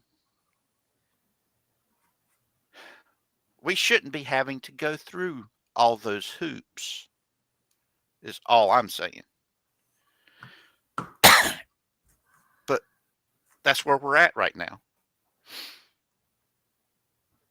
And that's one of the reasons why so many people hate Elon Musk, hate Trump, and hate anything that has an R after it, or even an I at this point. I mean, look at Joe Rogan. Dude's the most independent dude out there. He's a left-wing libertarian. Yet they treat him like he's a right-wing extremist Nazi. So there's a meme out there where it shows the right and the left and the dude standing in the middle, sitting there saying, "Hey, both sides have pretty good arguments here," and then the one on the left side pushes them down, and then the guy on the right, one of the people on the right side of the page, is helping the dude get back up on his feet, and all the people on the left side screaming, "Why are you on their side?" And we're seeing this in real time because a lot of these uh, Telsa owners were on the left. The good majority of them were probably voting Democrat. And now they're seeing their car get burned up and swastikas painted all over them, going, "Holy shit, what the hell?" That's one of the reasons why so many Democrats voted for Trump this time around. It's because they got pushed into it. They woke up. And it worries me when people aren't seeing that, are allowing themselves to see it. Like I said, the irrational hatred overwhelming their rational mind and common human decency. It worries me. Do you know why it worries me? It reminds me of shit that happened in the past that I interviewed the people who had to live through it. And people just don't get it. And it scares me. It really does. Because I have seen people who I thought were rational and intelligent people fall for it. And it's, like I said, it might not be repeating itself verbatim, but it is rhyming. And it scares me. Now, let's get on to Snow White and the seven Faubles. As I've taken to calling it lately, Snow White and the Seven Garden Gnomes. Yeah, they look like dwarves in the pictures I've seen. They definitely look like garden gnomes. Yeah. I mean, Peter Dinklage really did screw that up for a whole lot of people. Oh, yeah. I mean, I would have loved to see Brad Williams as one of the dwarves in Snow White. That would have been so cool. Yeah. Meanwhile, the dwarves we see, well, not dwarves, garden gnomes, we see in this movie have all been Uncanny Valley. Yeah. I've seen the on Twitter X how they had the P Diddy White Party at the end of the movie, and I'm like watching it going, rational thought having hard time making thought here. What? Who? Huh? Because I was like, okay, where's P Diddy whipping it out and taking a pee on everybody? Come on, let's see it. Yeah. I was like, damn. It's like me. I got a couple of good Christian buddies of mine. They're on vacation right now, but when they come back, we're gonna have ourselves a little watch party. Whenever it comes out on Disney Plus, all three of us are gonna sit down and go Mystery Science Theater 3000 on it. Okay, whatever you do, don't turn it into a drinking game. No, we don't drink. Because that alcohol, you would have alcohol poisoning so fast. No, we reserve that for Stephen King movies. Okay, I can see that. Yeah. There actually is a thing called the Stephen King drinking game. Every time you watch one of his movies, you take a shot if you see a Stephen King trope. You'll be dead halfway through the movie. Yeah. No. I have watched this train derailing for the last several months. And I am ready to watch it crash. Well, all the live actions that they've done, except for Beauty and the Beast, didn't make the money back. Yeah. And to me, that's a reason not to make it. Yeah. You know, I know when they were talking about doing the Moana live action, the girl that did the original voice for Moana, she's Polynesian, but she wasn't dark enough for the activist. And I'm like, what the hell? Yeah, that's part of the hypocrisy that was mentioned in a DC video about a year or so back. Yeah, they say one thing, but then they act another way. Yeah, it doesn't make sense to me. Yeah. It should be going to the best actor or actress for the For role. a role. You should. Yeah. It's like with Snow White, Rachel Zegler just doesn't look that like she's the fairest of them all. She doesn't have that ethereal beauty. Yeah. That Snow White and all of the fairy tales and the mythology of it is supposed to have had. And I have a hard time seeing somebody as gorgeous as Gal Gadot being jealous of the looks of Rachel Zegler. Yeah. And we had talked about that. Before stream. I had mentioned Rachel Zegler is more grade school, high school crush levels of cute, while Gal Gadot was literally a freaking supermodel. Yes. She was Wonder Woman. I mean, duh. Yeah. she's hot. I mean, super hot. And And then, I was talking to my girlfriend on the way home from work, and my girlfriend is a little more on the liberal side of mhm, things. Even she agrees they should have cast a white woman as Snow White. yeah. Well, they said that they changed the reason why she was named Snow White was because she was born in the middle of a snowstorm and she survived it. Yeah. Okay, whatever. I mean, I could kind of understand that maybe if this were a new story. Yeah. They Uh, can't. They can't even call this a remake. They can't. They cannot legally call this a remake because it's not a remake. In order yeah. for it to be a remake, they would have to retell the original story. The only resemblance this has to the original story is the characters, and that's it. And even then, some of the characters aren't. Yep. Like, I mean, there's no prince. That is a little uh, peasant kid named Jonathan that was, I think, a kitchen kid or something Yeah. that they grew up together. Uh, and I'm like,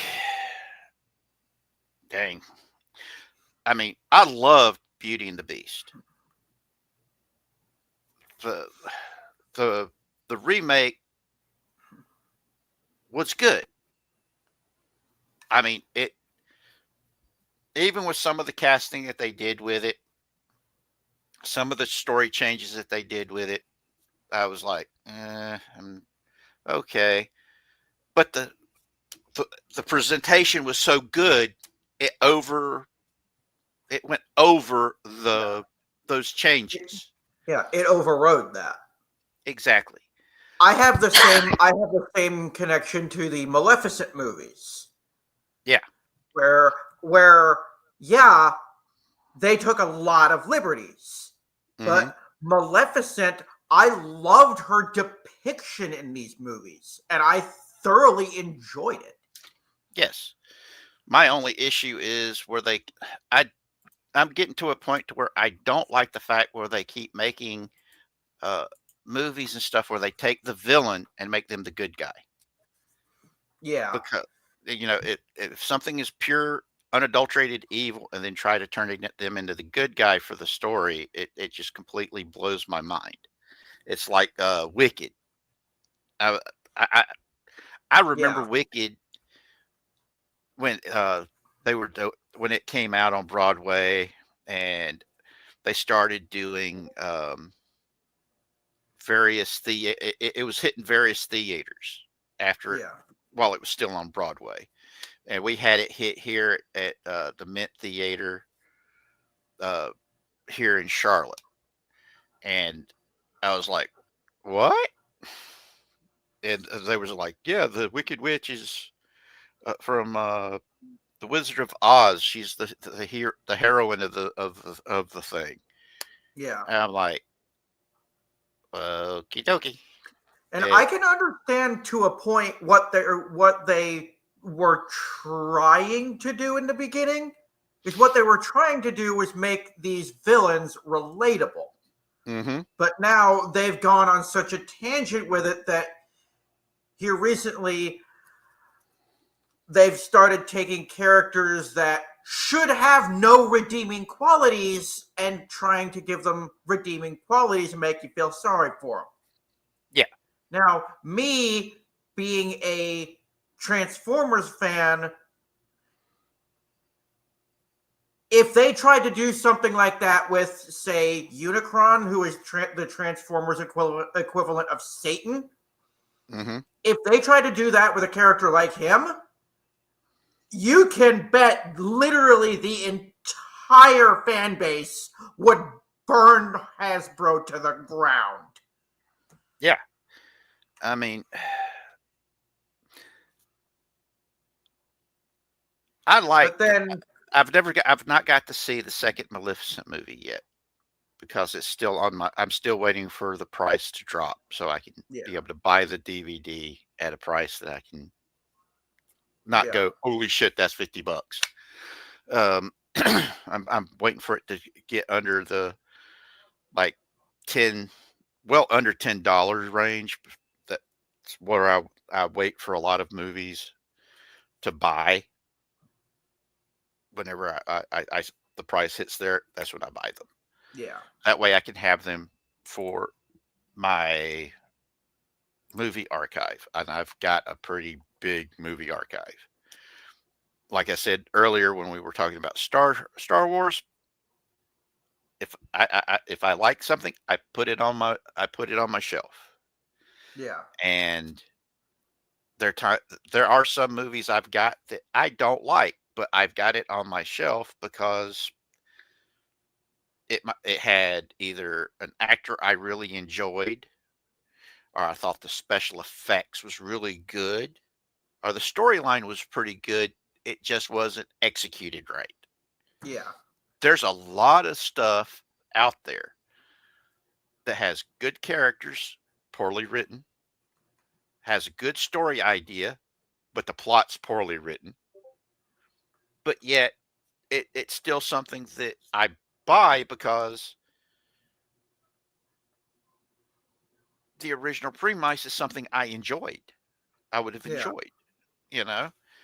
And it's like with let's see, what was the ah, it's one of the remakes that Disney did.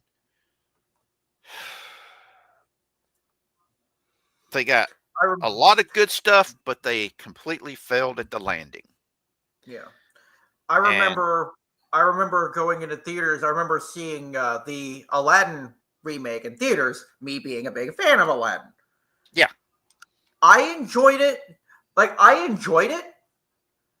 Like I could understand why it didn't do well, hmm, but I did enjoy the way it was retold, except for the part about Jasmine. They just had to go girl boss, girl power with her. yeah. No, my thing,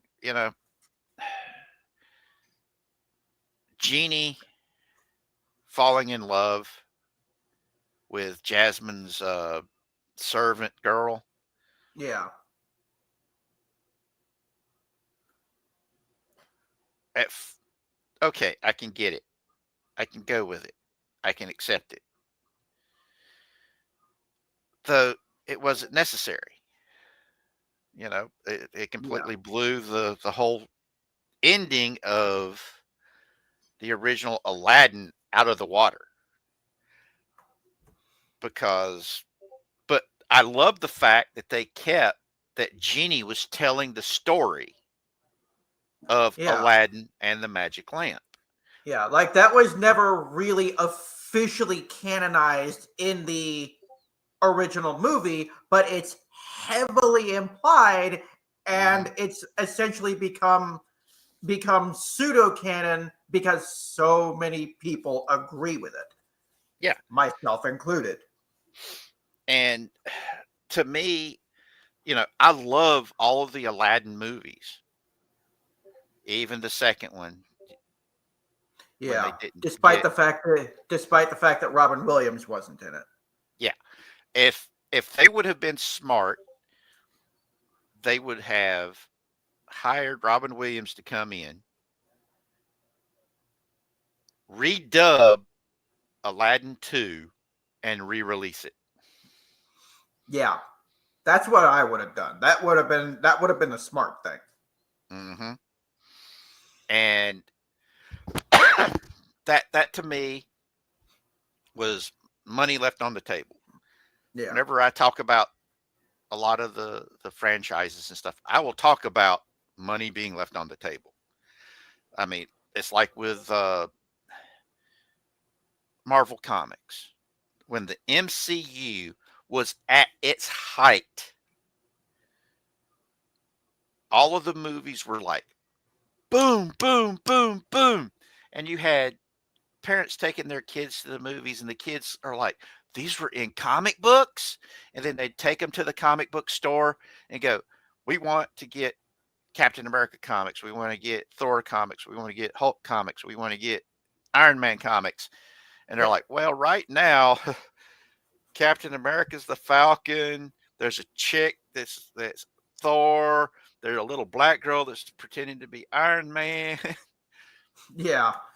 And when before back before Infinity War, they were hammering these things out, bam, bam, bam, bam, bam, and it was Hmm. hit after hit after hit after hit after hit. Every single one of them, you could see the effort and the time that they put into it. Yep. That magic is gone. Well, they got rid of Perlmutter, who, like him or hate him, Perlmutter was one of those guys that were like, "That's going to cost too much. No, let's not do it." Yeah. But he also was somebody who believed in the legacy of the original comics that this stuff was based on, you know, and that that was a balance. He was trying to keep the movies as accurate to the comics as he could. Then they threw that out the window after Infinity War. Yep. Now, I'm still a little upset, that they didn't introduce Adam Warlock correctly. Okay, if Yeah. are you a big Marvel Comics aficionado here? I do Because know who Adam Warlock. I do know Adam Warlock. Yes. the whole fight with Thanos should have had Adam Warlock showing up as a badass, whipping his Mr. Dingaling out, all 800 feet of it, making Jolly the patriotic puppet look like he ain't got one, just swinging around and going slap, slap, slap, slap, slap. Now Thanos, because Adam Warlock was supposed to be a badass, and they made him out to be an idiot. Yeah, like in the original Marvel comics, wasn't he basically like a sort of Spawn, sort of, in a way? Not really. There was Adam Warlock and her were two artificially created beings that were both supposed to be perfection. That the high evolutionary was part of their creation. And like I said, they were supposed to be perfection. It was originally Adam Warlock was him, and the female was her. And they were created as perfect beings that were supposed to be the Adam and Eve of a new race, which is why Adam Warlock was named what? Adam Warlock. Adam. Exactly. Now, they somehow were empowered by they had cosmic powers empowering them and fueling them. And it was, I mean, the entire storyline with Adam Warlock. I've got the collection around here somewhere that if I remember right, actually got Jim Starling to sign, but I can't remember. It's been so long ago. But Adam Warlock was a badass, and I really felt that they should have introduced him into the MCU early, because Thanos and him were supposed to be always at loggerheads with each other. And I love the fact that you had the mega plot, a meta plot, and a plot. And then you had background plots in Yep, all the the underlying MCU. subplots. Yes, the mega plot. The big cosmic plot was Thanos wanting to put together the Infinity Gauntlet. Then you had the meta plot that linked the formation of the Avengers. And then you had the plot that followed after the Avengers to, to Age of Ultron and forward. You know, that was your secondary. You know, you had the mega plot that was like up there in the cosmos. That was having, by the power of the gravity of just how awesome the plot line was, affecting all the plots that go down below it. And you had the plot line for the Avengers. Boom. Then you had each character plot line. And then you had plot lines that were going on in the background. That was the whole thing that I loved the most about the Agents of S.H.I.E.L.D. TV show, because they were showing all the stuff that was going on in the background in between the big movies. And if ABC would have been smart, they would have used Agents of S.H.I.E.L.D. to tie it all together and keep what was going on in the movies on the little screen so people could follow it along. But then they decided to go off on their own little plot lines, which had nothing to do with the MCU movies. It split itself off into its own little universe. Yeah. Which is one of the reasons why when people sit there and complain about the metaverse, I'm like going, you do realize we had metaverse pretty much from the start with Agents of S.H.I.E.L.D. because they split it off onto its own universe to begin with. Yeah. Yeah, I've always been a huge. I kind of contrast with Stark of Iron, and I've always been a huge fan of multiverse. Yeah. Now, I like it.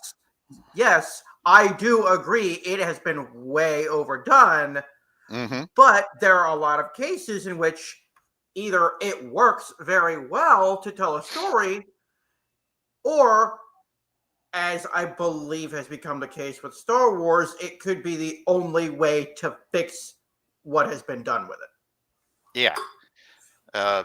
Very much so. I totally agree with that. The only way to fix Star Wars is to have a multiverse to where they can get rid of the sequel trilogy and the stuff that tied in with it. Like the Alkalite and all this other stuff that just completely fell flat. Having all of that being its own separate universe. The Acolyte, I feel like could better be described as the alcoholic, because that's what it's going to want you. That's what you're going to want to become after watching it. Well, in all honesty, the multiverse bit works perfectly with the Alkalite. Its entire existence created a separate universe. And then have that entire thing where you could easily snip and it's off on its own. Now, that's the problem. You know, just like with Iger, Kathleen Kennedy, when she took over Lucasfilm, she stacked the deck of people that were all her. This is perfect, Mrs. Kennedy. Yeah. Yum yum. Let's eat up. This is kissing her ass. Yeah, and that's the problem. I can't remember who it was saying that the best way to fix what's wrong with Lucasfilm is pretty much firing everybody and having a whole new bunch of people come in, because they've already ran off a lot of the institutional knowledge, just like they've done at Disney. Not just at Disney, it wasn't just the resorts. I mean, they ran the people out of the animation studios. They ran them out of the movie studios. I mean, look at what they did at Pixar when they ran Lasseter off. Yeah. And why did they run him off? He was a hugger. Yeah, it's like I remember having a conversation with somebody, and they straight up said, "Yeah, Kathleen Kennedy doesn't actively said she does not want people." I think even Doomcox talked about this. Mm-hmm. Kennedy does not want people, and has actively said she does not want people who are knowledgeable about Star Wars. She wants people who are going to serve her agenda and kiss her butt. Yeah. They did the same thing at MCU, where they refused to hire people that were fans of the comics.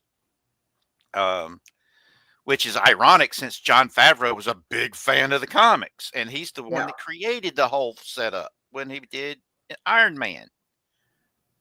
I mean, in many ways, Jon Favreau, I know he doesn't want the jobs, but I think that if Jon Favreau would take over Lucasfilm, he could fix it because he is a Absolutely. fan. He is a fan. I think And he might be the only one. I think he might be the only one left there who is a fan. well, there are fans there. They've just kept their heads down. I mean, what was going on with Indiana Jones? That got out because there were fans that did not, of Indiana Jones that did not like what they were doing to Indiana Jones. Yep. Okay. And we have them to thank for the fact that the ending was changed. Yes. And I'm still aggravated that they destroyed Indiana Jones's happy ending. Even though I did not much care for the Crystal Skull, the way it ended gave him his happy ending and made it look like Mutt was going to be the next adventurer. And then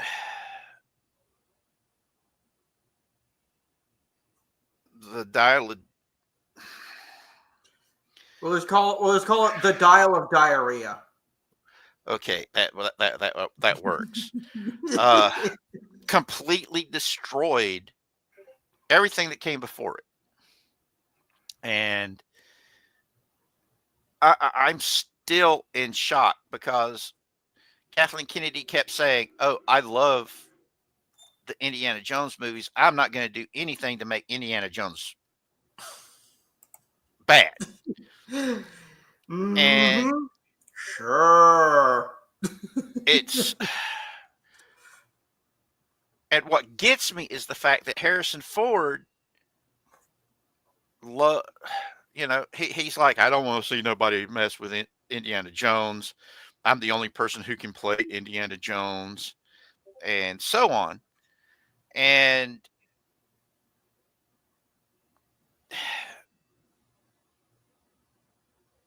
he had said that he wanted to do the 5 movies that they said that they were originally talking about doing.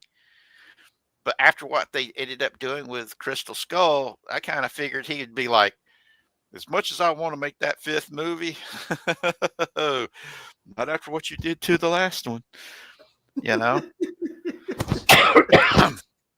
And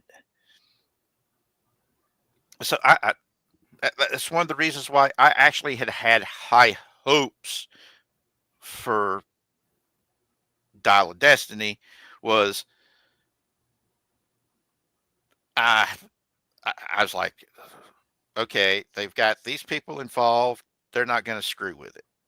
But when I saw what they did to John Williams, when he came out and said, yeah, I just had to, during that big concert, talking about the fact that they had him go in before the movie was released and redo the ending of the movie, and then they started attacking him, saying that he was an old man who didn't know what he was talking about.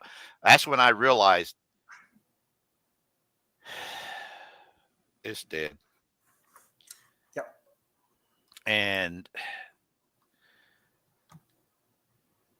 it broke my heart. It really did. It just broke it. I think this this is a piece of his heart. We're not sure. It's too small to see. But yeah, I felt the same way after watching Rise of Skywalker. Yeah, I watched Rise of Skywalker in theaters, Yeah, me too. And there were some parts of the movie that were absolutely amazing. But then you Yeah, had other special effects was parts, pretty good. yeah, you had other parts of it that genuinely broke my heart to see. I loved seeing Lando Calrissian again. Yep. I hated the fact that at the end of the movie they heavily imply that he could be a pervert.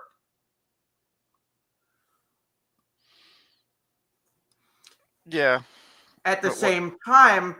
same time, you also have the controversial scene between Rey and Palpatine, with Rey killing Palpatine, blah blah blah, all that. I am of the mindset that I recognize that's not exactly how it happened. Hmm. That's actually one of my favorite tropes, where ultimately the only way to destroy an otherwise impossible threat is to turn its own power against it. And Yeah. that is exactly what happened. Palpatine's own words: strike me down in your anger, and I will enter into you and take you over. That is not what happened. Hmm. All Rey did was reflect his own force lightning back at him. He killed himself.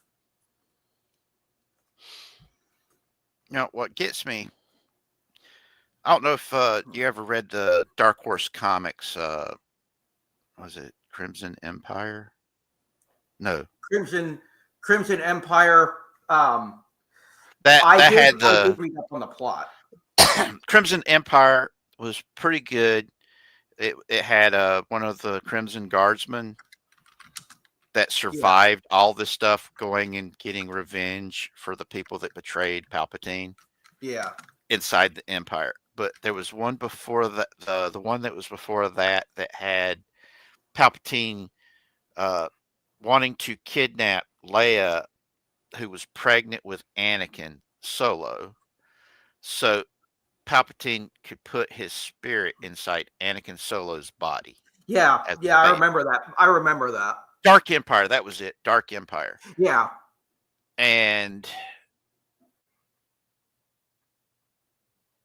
the way that ended was a Jedi that had been crippled. He had no arms or legs, but he was able to attach himself to Palpatine and was able to destroy Palpatine that way.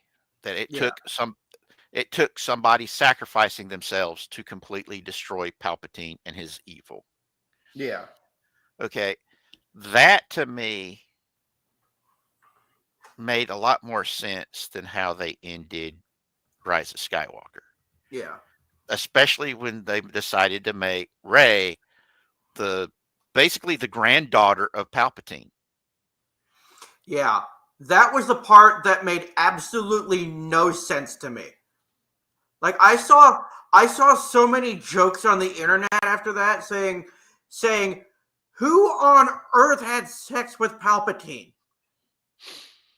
No, that's Especially when just as ugly as he is. well, basically Rey's father was a clone of Palpatine, Yeah, and it was a failed.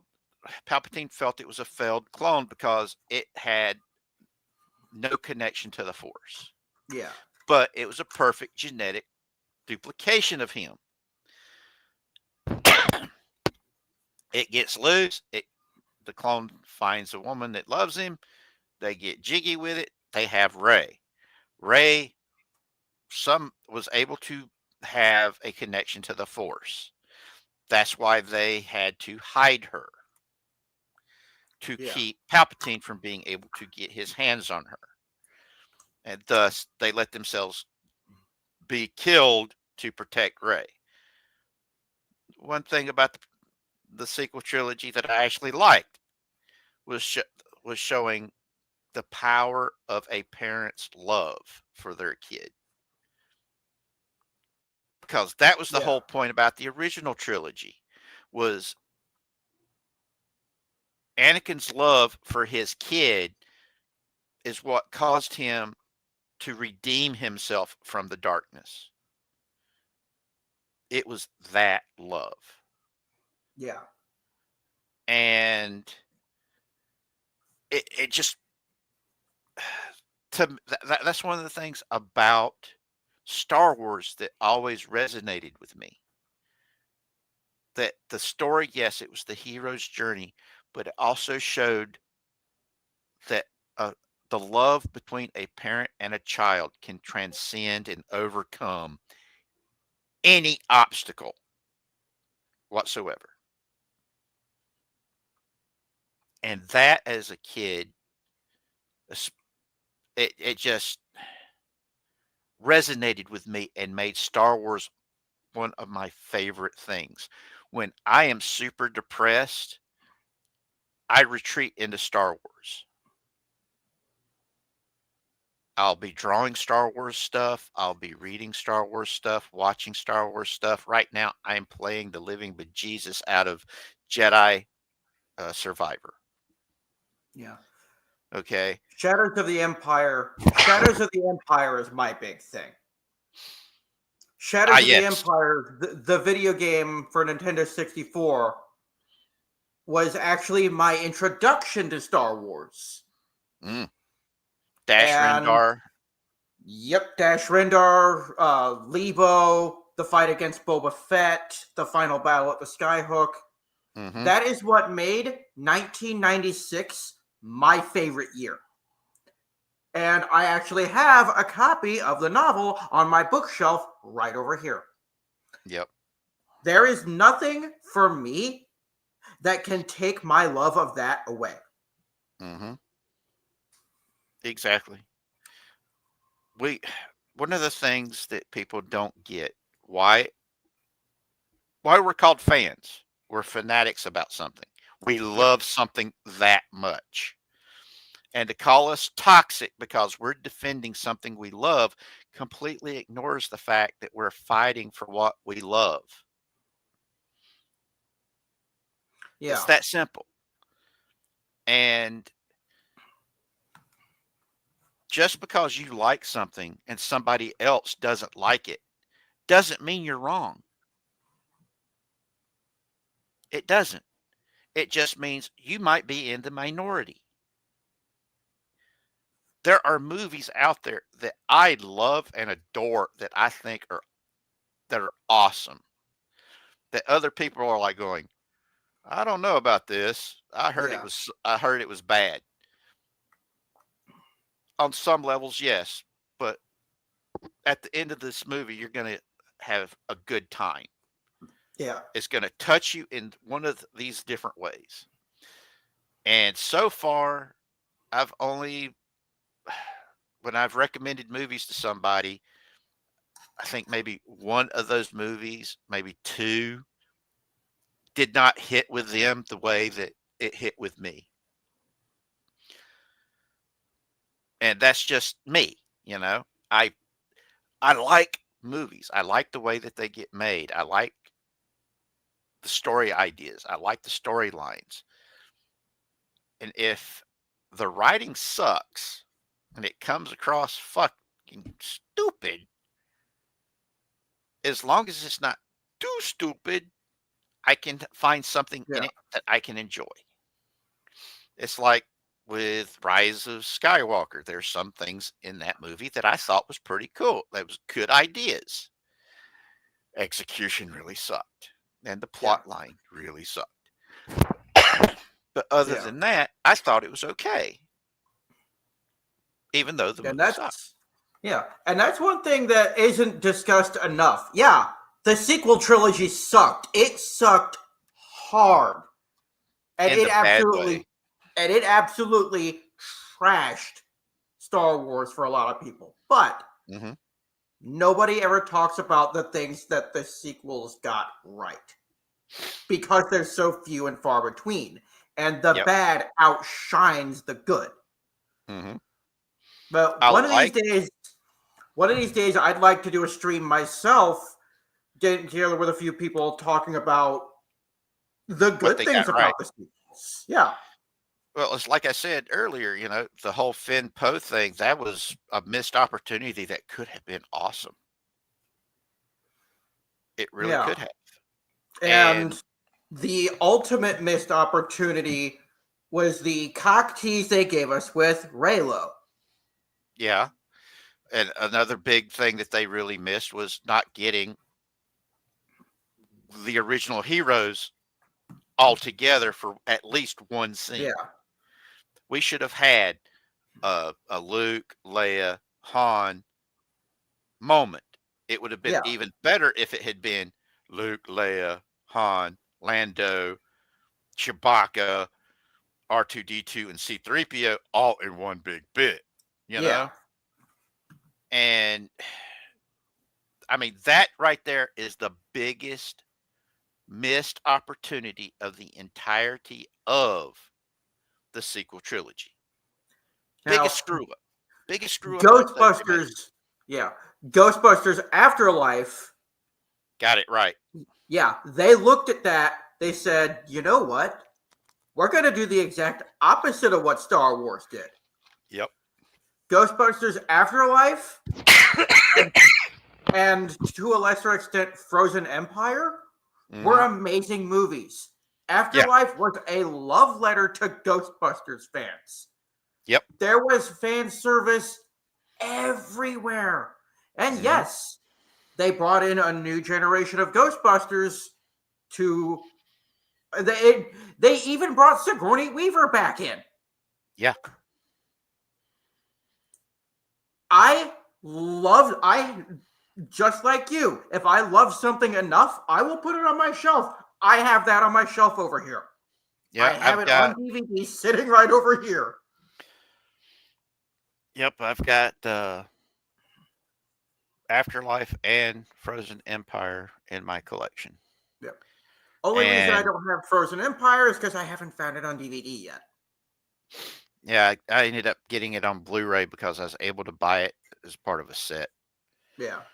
And it was messed up. I was actually able to buy the two together on Blu-ray cheap. So I bought it. So I've got 2 copies of Afterlife. Meanwhile, I have Ghostbusters 1 and 2 on VHS. But I can't watch it because I don't have a VCR. Well, I had my collection originally was VHS that I had started collecting while I was in the Navy. And I had a buku collection of movies of many genre. And I bought a couple of VHS players while I was in the Navy that I would loan out, to help with morale. And whenever people would be leaving the ship, they wouldn't have enough room to carry their VHS tapes back home with them. I would inherit them. They'd like, hey, Spake, you want these? Yeah, sure, I'll take them. It's a big ass box of movies. Of course, I'm going to take them, which included movies that are now classified as contraband in the military. Let's see. How can I say this without completely saying it? Think about the X-Men and the number of times you would see the X in the X-Men movies that came out back in the day. Put 3 of them together and you'll know the type of movies. There was a lot of corn in it. Yes. And people would be coming to me going, hey man, can we get the VHS player? Yeah. You get some movies too, right? Yeah, but you got to sign them all out. Why? So you don't steal them. That's why I take a deposit. Okay. How much is the deposit? Well, $20 for the movie. I mean the player. And depending on what movies you get, the deposit goes up. Don't tell me, man. Yes. This box right here that says adults only, you got to pay extra money to get movies out of it. So I know they come back. But if you offer me enough money, you could take a couple of those movies with you by buying them from me. What do you do with the money that you make off of that? Because I always gave money back whenever they returned the VHS and the movies, made sure that it was all there. I gave them their money back. But when I sold movies, they're like, well, what do you do with that money? I buy more movies. And they're like, oh, okay. So to buy new movies that had just came out, regular movies, I was selling the corn movies to make get the money to buy the VHS tapes of new movies that just got released. I bet you made some good money off of that. Yes, I did. I actually did. And I actually had officers who would come and do this as well as enlisted. And they was like, well, why do you do this? And I'm like, I care about my ship and I care about the morale. And they looked at me like I was crazy. And I said, a happy crew is a crew that's going to work harder. A happy crew is going to be ready for anything that comes up. If something goes wrong, you want a whole bunch of pissed off people who are going to go, or are you going to want a whole bunch of happy people go, oh shit, we got to fix this so we can get back to watching our whatever we want to watch, or and that's just me, But I was a moviephile. I loved movies, so I would have all these movies that I'd share with people. And heck, I don't know if I told you this, but they would actually, my shipmates would pay me to go see movies. Really? And we would muster up throughout the week, and it's time it was time to get off. People would be like, "Hey, I've got a date this weekend. But what movie should I take them to go see?" And they'd all look at me. And then they'd start pilling out some money and say, "Go see the movies and tell us which movies would be better for us to take our dates to." Okie dokie. Now I take that money, go down to where the entertainment and morale officer was at, and I'd buy vouchers to go for movie tickets, which meant I was paying not even half price for movie tickets to get those vouchers. So I had a wad of cash in my pocket still. And as long as I didn't have duty, I was going to see movies. And I watched every movie from the kiddie movies all the way up to the rated R movies. And because there were several guys that had kids that would be taking their kids to the movies as well. So I watched everything. And Friday at evening muster, where they released us to go home, everybody'd get around me and go, okay. And then I'd say, okay, if you want to take her to a horror movie, go to this one. It's the scariest one there is. I barely was able to make it through it and keep my food in my stomach. She'll jump on you like you wouldn't believe if you go see this movie. Now, if you want this type of a movie, this is what you need. And boom, boom, boom, boom, boom. And then I'd look at the guys that had their kids. Go, okay, what movies can we take our kids to? All right, if you're little boys, take them to see this cartoon movie. If they're little girls, take them to see this cartoon movie. And if you got both, go see this one, and off they'd go. And I just loved doing that. I mean, it was uh, it got out that I was doing that for my department, and people would start asking me about the movies as well from others, and they kept. There were several attempts to get uh, the Ike News newspaper. It was, which is basically just a newsletter, Yeah. to allow me to do movie reviews. You know, saying, okay, if you take your family to go see this movie, or take your girlfriend to see this movie, blah blah blah.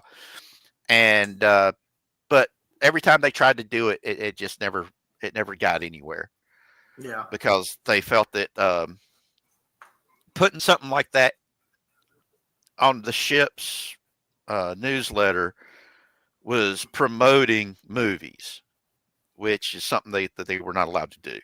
Yeah. Yeah, So we was talking earlier about missed opportunities. There you go. yeah, but you know, it still was happening on the mess decks, and me telling people, yeah, if you want to go see this movie, da, da, da, da, da, if you like this type of movie, go see this, so on. Because when I graduated from boot camp, that was the weekend that they released Batman, 1989, Oh yeah. and that movie was awesome. The soundtrack was awesome. It was a good movie. The only thing I didn't like about it was Vicky Vale. She wasn't as hot as she should have been. Yeah. But then Let's again, see. She was Catwoman in that movie, I think. no, If she it's was the one I'm Vicky thinking Vale of. was that was two. That was the second one, Batman 2. Ah. Now the first Batman 89 was Vicky Vale, the reporter, and uh, so yeah, that was yeah. yeah, it was okay movie. I was like, damn, that's awesome. It's awesome movie, awesome movie. My best buddy, his last name was Wolf with an E, and the two of us were artists, and we was always doing stuff. And Wolf, he was obsessed with Prince, totally obsessed with Prince. I can't. Did I say that he was obsessed with Prince? my original name, the Buckethead, formerly known as Jeff Daniels, is a nod to Prince. And it's and he did artwork, and he did a lot of sequential artwork. He had a gift that he could have been an animator like you wouldn't believe. And he had a submission that he did for Heavy Metal magazine back in the day, and they wouldn't accept it because his main character that he created looked like, guess who? Prince. Yes. And I'm like, why didn't they take it? He said, in the rejection letter, it says, I made the hero look too much like Prince. And I'm like, I read heavy metal. They've got characters in there that look like all kinds of famous people. What the heck?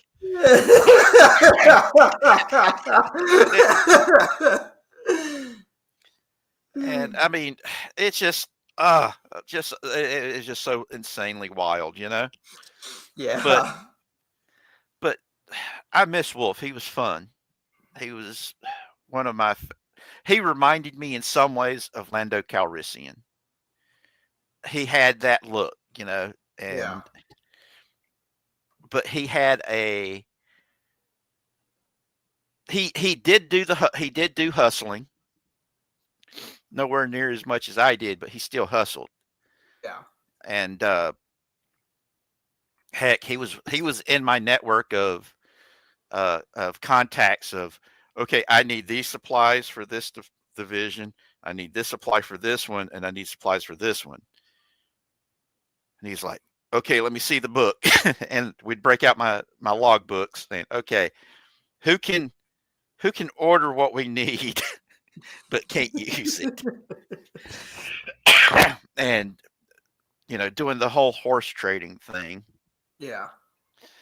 which that's one of the things that I wish Elon Musk would. There'd be a knock at my door, and there'd be a dude standing there going, "Who are you? Are you Richard Alvin Spake?" Yes, I represent Elon Musk. We would like you to come with us. Is this about the black market I ran when I was in the Navy? We cannot confirm or deny this. You're going to let me fix the problems? We cannot confirm or deny it, but odds are yes. Let me get dressed. And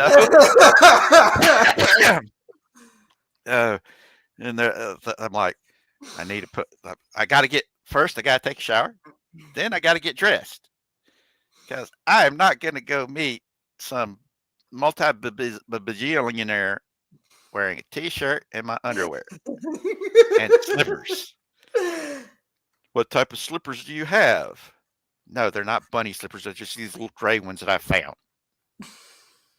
Why don't you have bunny slippers? I can't afford bunny slippers.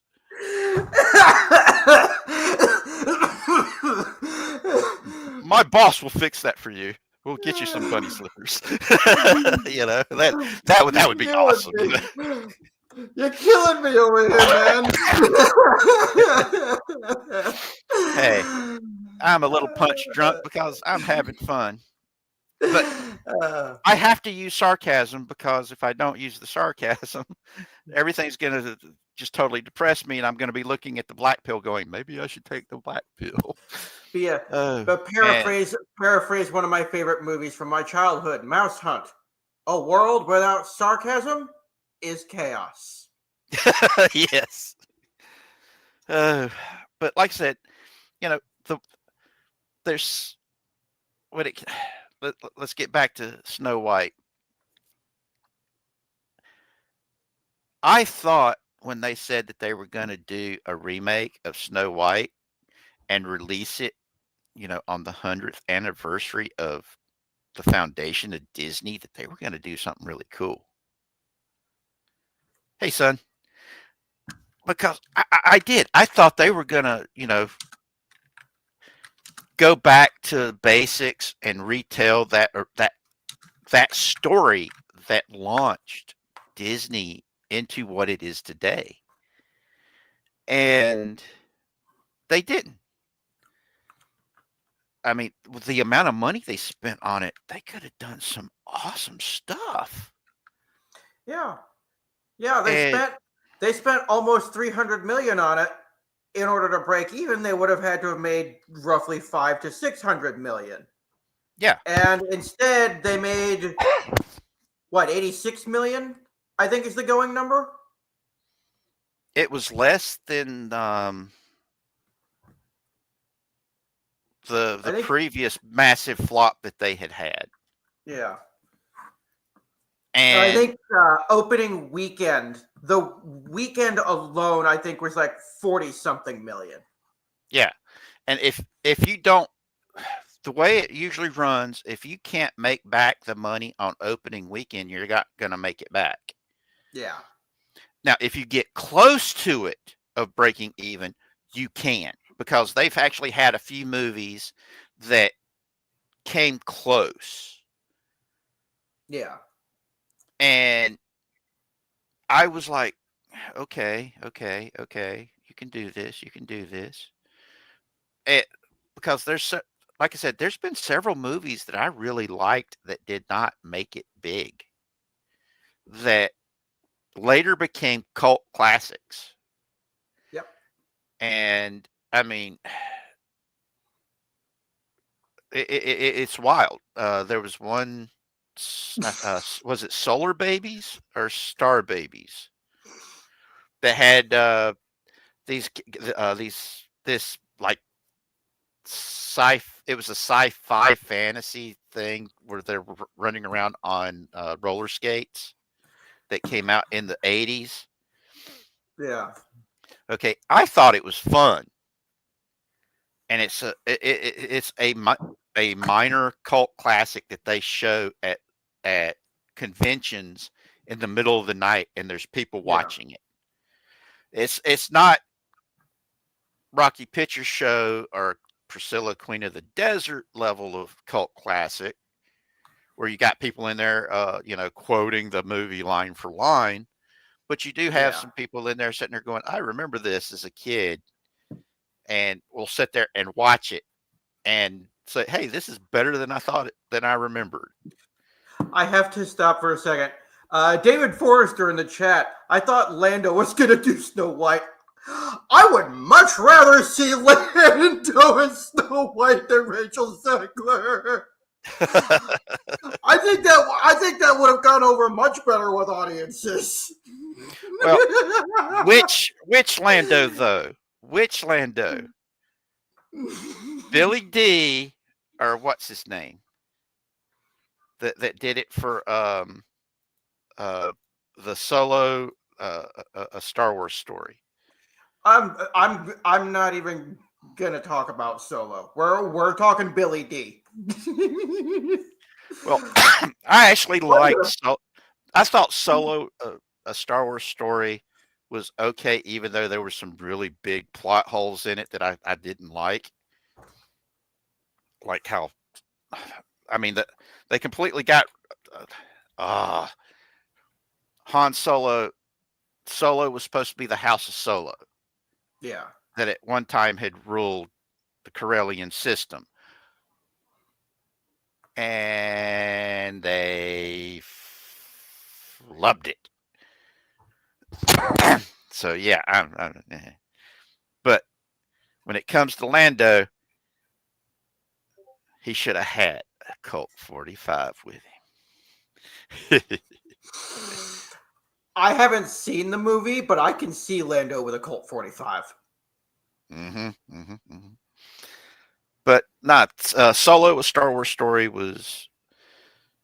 it wasn't horrible, but The Last Jedi killed it. Yeah. Because so many people were upset with how bad The Last Jedi treated the franchise, pretty much. Yeah. And Yeah, because I think didn't Solo come out right after The Last Jedi? it came out that that next year. Yeah. Because they were doing they wanted to do a Star Wars movie every year. You would have the sequel trilogy movie, and then you'd have another another non-related. another And mainline. that's And why the it was people were called. still. That was why it was called a Star Wars story, Yeah. because and to me, Yeah, I but mean, people were still choking on The Last Jedi. yeah, and Ruin Johnson's BS. What gets me is The Last Jedi made it to where I don't want to see anything that he does. Yeah. And I've got friends of mine that have seen Knives Out that said it was an awesome movie. The other stuff that he's done is really good. And I'm like, I'm not taking a chance. Yeah. But I'm like,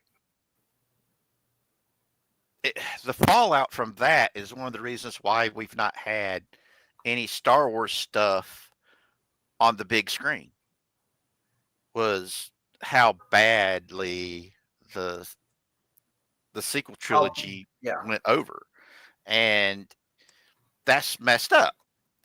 And the fact that they're keeping all the Star Wars stuff on Disney Plus is another one of those things of you're really limiting what people are seeing.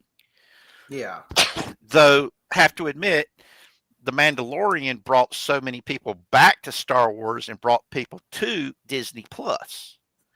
If it hadn't been for The Mandalorian giving the fans what they wanted, Disney Plus wouldn't have made no money. Because a lot of people signed up for Disney Plus just so they could watch The Mandalorian.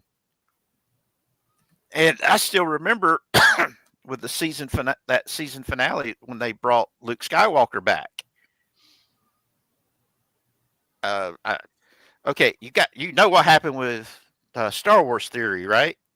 Where he saw it and started crying. Yeah. And they started making fun of him, completely ignoring the fact that he was a childhood cancer survivor, and Luke Skywalker was his hero that helped him get through that shit and Yeah. survive it and thrive, and then have Pablo Hidalgo attack him for it. Oh man, they. Yeah. I, And that I still remember when Pablo Hidalgo wasn't a douchebag, because he didn't used to be this big of a douchebag, because he was part of Lucasfilm as a fan representative, as a fan. And I'd had talks with this dude back in the day, back when AOL still made that "You've got mail" noises, you know. Back, I don't know if you remember news groups. Are you old enough to remember news groups? Vaguely, yes. Yeah, that we used to talk back in those days, and he wasn't an asshole. And we used to trade jokes about Super Shadow. Yeah. But yeah, that brings to mind one of the often overlooked points. All of the attention was being paid to the live action stuff and how bad it was. A lot of people ignore that a lot of effort went into the animated series, the Clone Wars and Rebels. They were actually really good. Yes, the storylines were great. The casting was amazing. The characters were well fleshed out and the story made sense. Yep.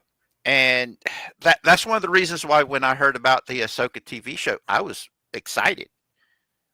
And that David Filoni was going to be doing these things, and he's the one that did Clone Wars and Rebels. Yeah. And I had high hopes for it. It's one of those things of dudes let his wife snippety and keep them in her purse, or actually wear them as her earrings, you know? Yeah. And that's frustrating, because a lot of the stuff that was introduced that made these shows not popular and over pushing the whole space witch thing can pretty much be laid at her feet. Yep. And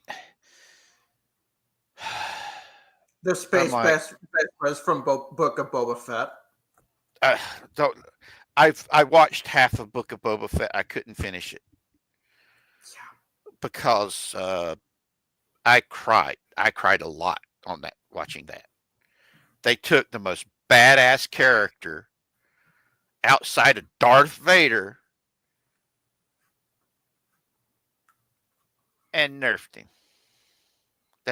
That's being, let's see, what's the word I'm looking for? That's being generous with what they did to him. And I mean, the Book of Boba Fett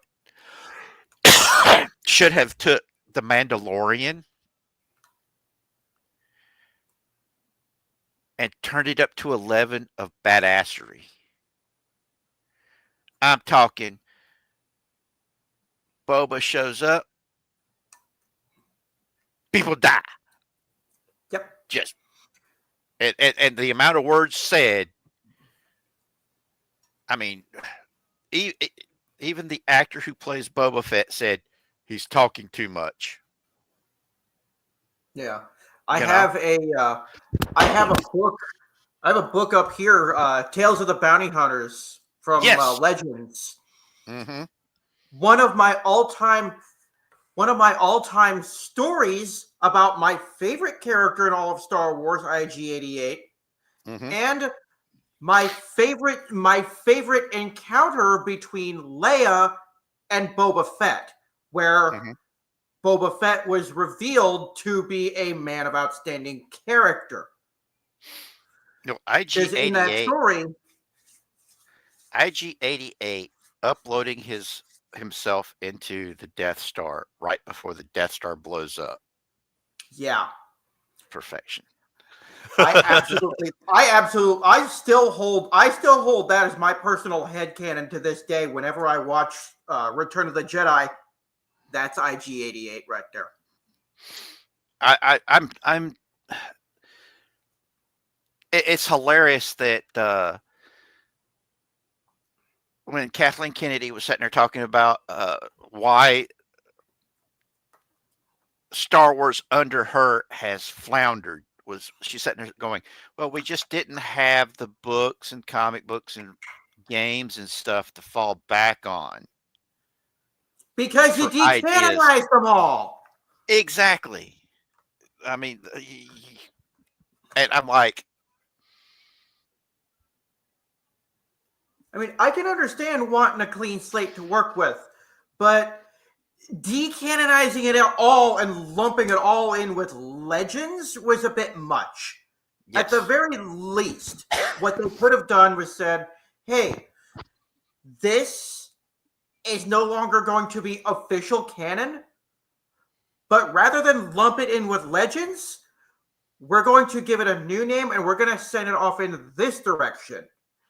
And Well, we're going to go off in this direction. what I would have done is something similar to what they did when they were making Rebels, when they pulled Thrawn in. I would have went and said, all right, we're going to take what worked from the EU and we're going to take that and we're going to adapt it for TV shows and movies.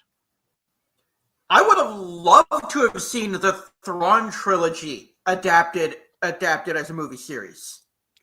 That is what should the sequel trilogy should have been, was the whole Yes. heir to the Empire.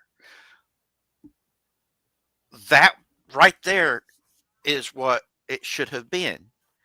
Now, if they didn't use that for the sequel trilogy, they should have used what George Lucas came up with, that they paid him for and made him Yeah. think we're going to make yours trilogy.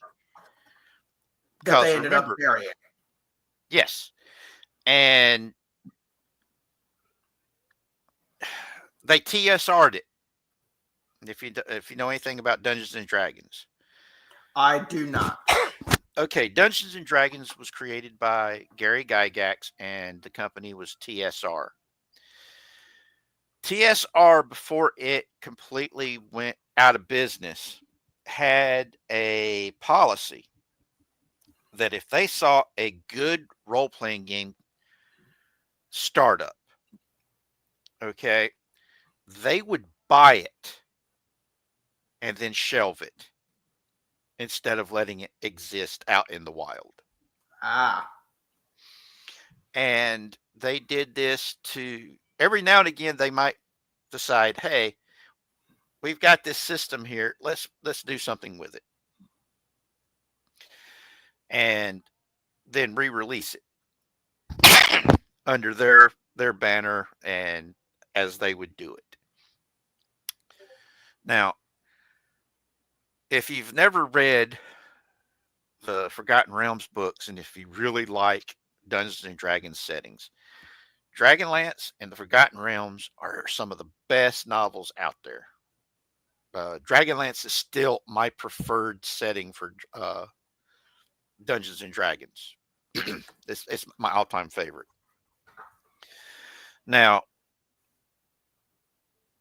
it was written by Tracy Hickman and Margaret West. And these guys turned out some of the most amazing stories. And characters that to this day are stand out. Oh my God, good. I mean, Raistlin Majir is still one of those characters you're like going, holy crap. That's an evil character that you can understand how he came about. And people love Raistlin as a character. And yeah, it's those novels were amazing. And what they've been doing with the Dragonlance IP is just so messed up. Uh, Hickman and West tried to buy the Dragonlance IP from Wizards of the Coast because they were not doing anything with it, or when they did do something with it, they completely nerfed it. And oh boy, I'm still a little frustrated with them over that. But looking back, I just don't understand why Disney got into the whole let's remake these classic cartoons as live action movies. And even the live action, quote unquote, live action Lion King was computer animation. Yeah, that's the thing that I have. If you're gonna have a movie that is it for me, if it is more than 30% computer generated or animated or Mhm. otherwise not live action, you should not be able to legally classify it as live action. You Yeah. must classify it as an animated movie because Well, that's have you? exactly what it is. Did you see the movie Saving Mr. Banks? No. Okay, I've save. heard of the movie though. It's really, really good. It's about the making of Mary Poppins, Really? and yes, uh, and it tells the story of how the movie got made, but it also tells the origins of the Mary Poppins character and that series of books. Hmm. That Mary Poppins wasn't there to save the children. She was there to save Mr. Banks. And it's if you get a chance to watch it, please do. You will love it. It's one of Tom Hanks's best roles. Because he plays Walt Disney. Yeah. Okay. Now they when they made that made Mary Poppins, they did some cutting edge technology where they combined animation with live action, and it it's it was so good. And Dick Van Yeah. Dyke, to this day, to me, that's one of my favorite roles he's ever done. Was what he did in Mary Poppins. Yeah. Mary Poppins I have seen. And I think. I remember the scene with the dancing penguins and the little marching band and all that. Hmm. Mary Poppins, while it had that animated segment in it, was still predominantly live action. Yes, 90% of All the of it. movie. 90% of the movie was live action. Yeah. You just had that 10% where they stuck animated characters into the live action Yeah. and had interaction with it. But like I said, the Lion King live action and this Mustafa thing, that's not live action, that's computer animation. Yeah. And Yeah. That was 100% animated.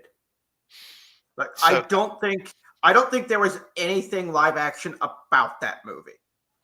now I like CGI animation, but it has to be good CGI animation because I've seen so many movies that they were doing awesome, and then certain sections of the CGI was just Yeah. half-assed, and it completely blows the movie, pulls you out of the immersion.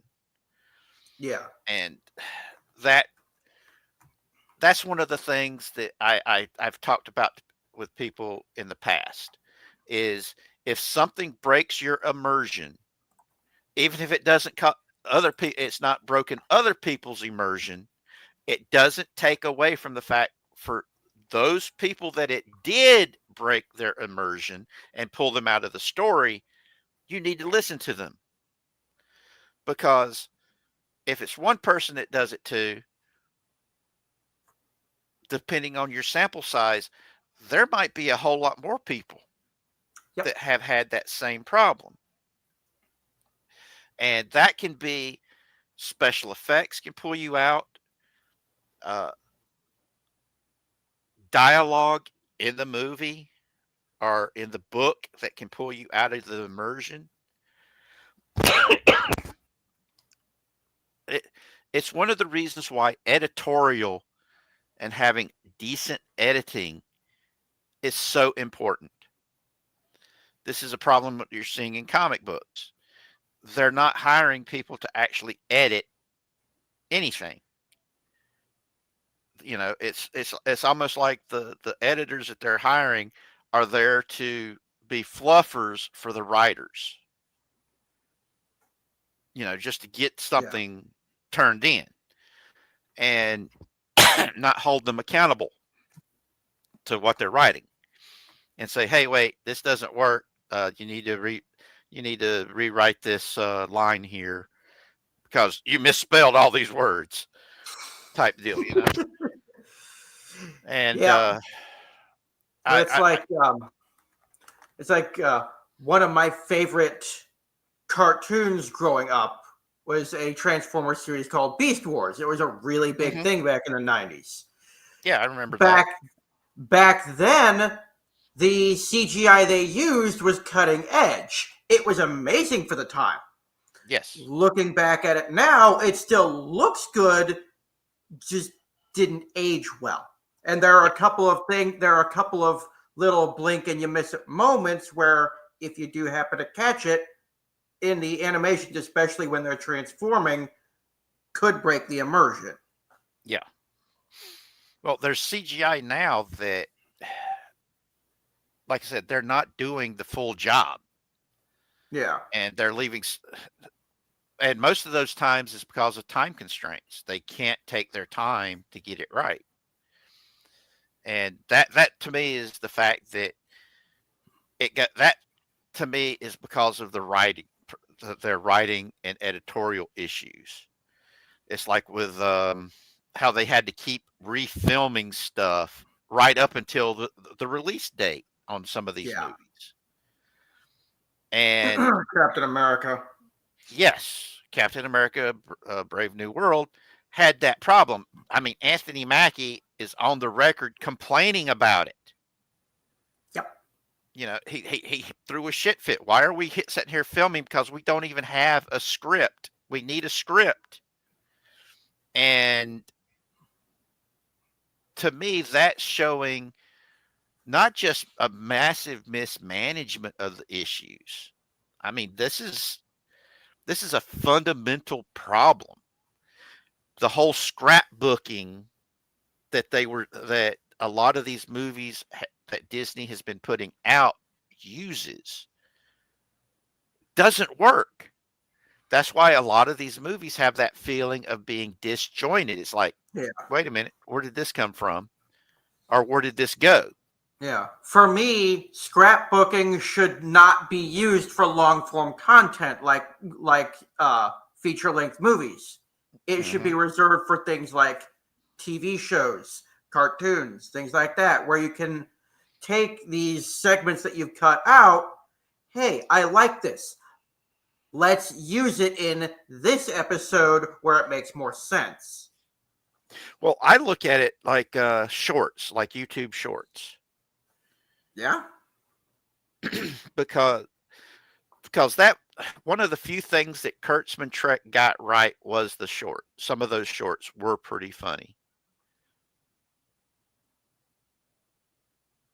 And I was like, Okay, you're telling a short little story. That's a vignette. If I remember right, that's what you call those. It's a little vignette of a story that doesn't fit anywhere else. And I like those because those are slices of life, you know? Um, I like Rebecca Romaine.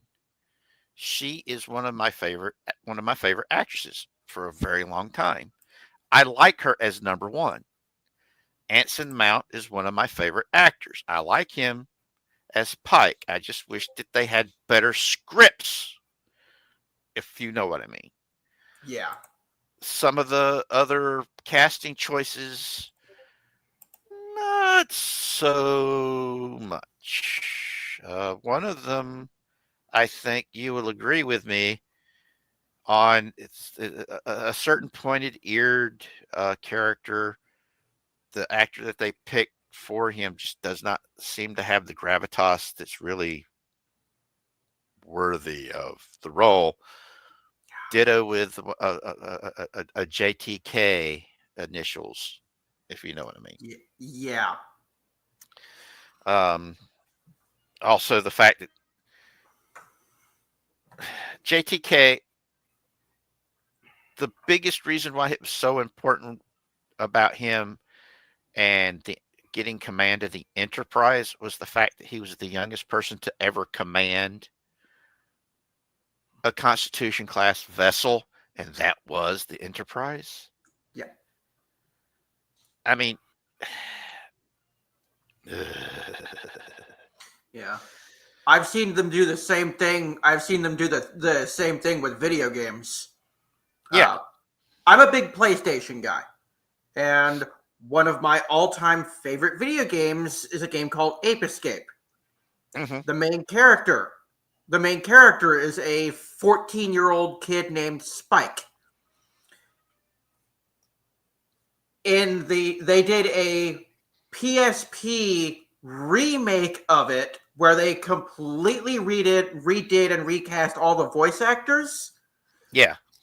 For the role of Spike, they chose Richard Horvitz, who those of us in the know as Alpha 5 from Power Rangers, Invader Hmm. Zim, Billy from the Grim Adventures of Billy and Mandy, Chaos from the Skylanders games, Moxie from Hell of a Boss. I cannot hear that voice without automatically associating that character with being a complete and total idiot Yeah. because of how so many of his characters were complete morons. Yeah, that's Where that's miscasting it in a way that just destroys what you're trying to watch. yeah, and that's one thing that absolutely obliterated the immersion for me in the remake. No, Where Spike is supposed to be this character starts off childish, but then as the game goes on, you see him start to grow. and mature. Yes. And that voice grates on my ears. Yeah, like that's my issue with the actor the actor that they picked for Spock and the one that they picked for Kirk. Yeah. It just did not. They just don't really have the gravitas for those roles. And the girl that they picked to play Uhura, she doesn't look like she just graduated from the academy. She looks a lot older than that. And that's one of those things of, they should have picked a younger actress that I I've got to say this because it's true. J.J. Abrams has one of the best casting directors out there. I mean, uh, Carl Urban looks like a young McCoy.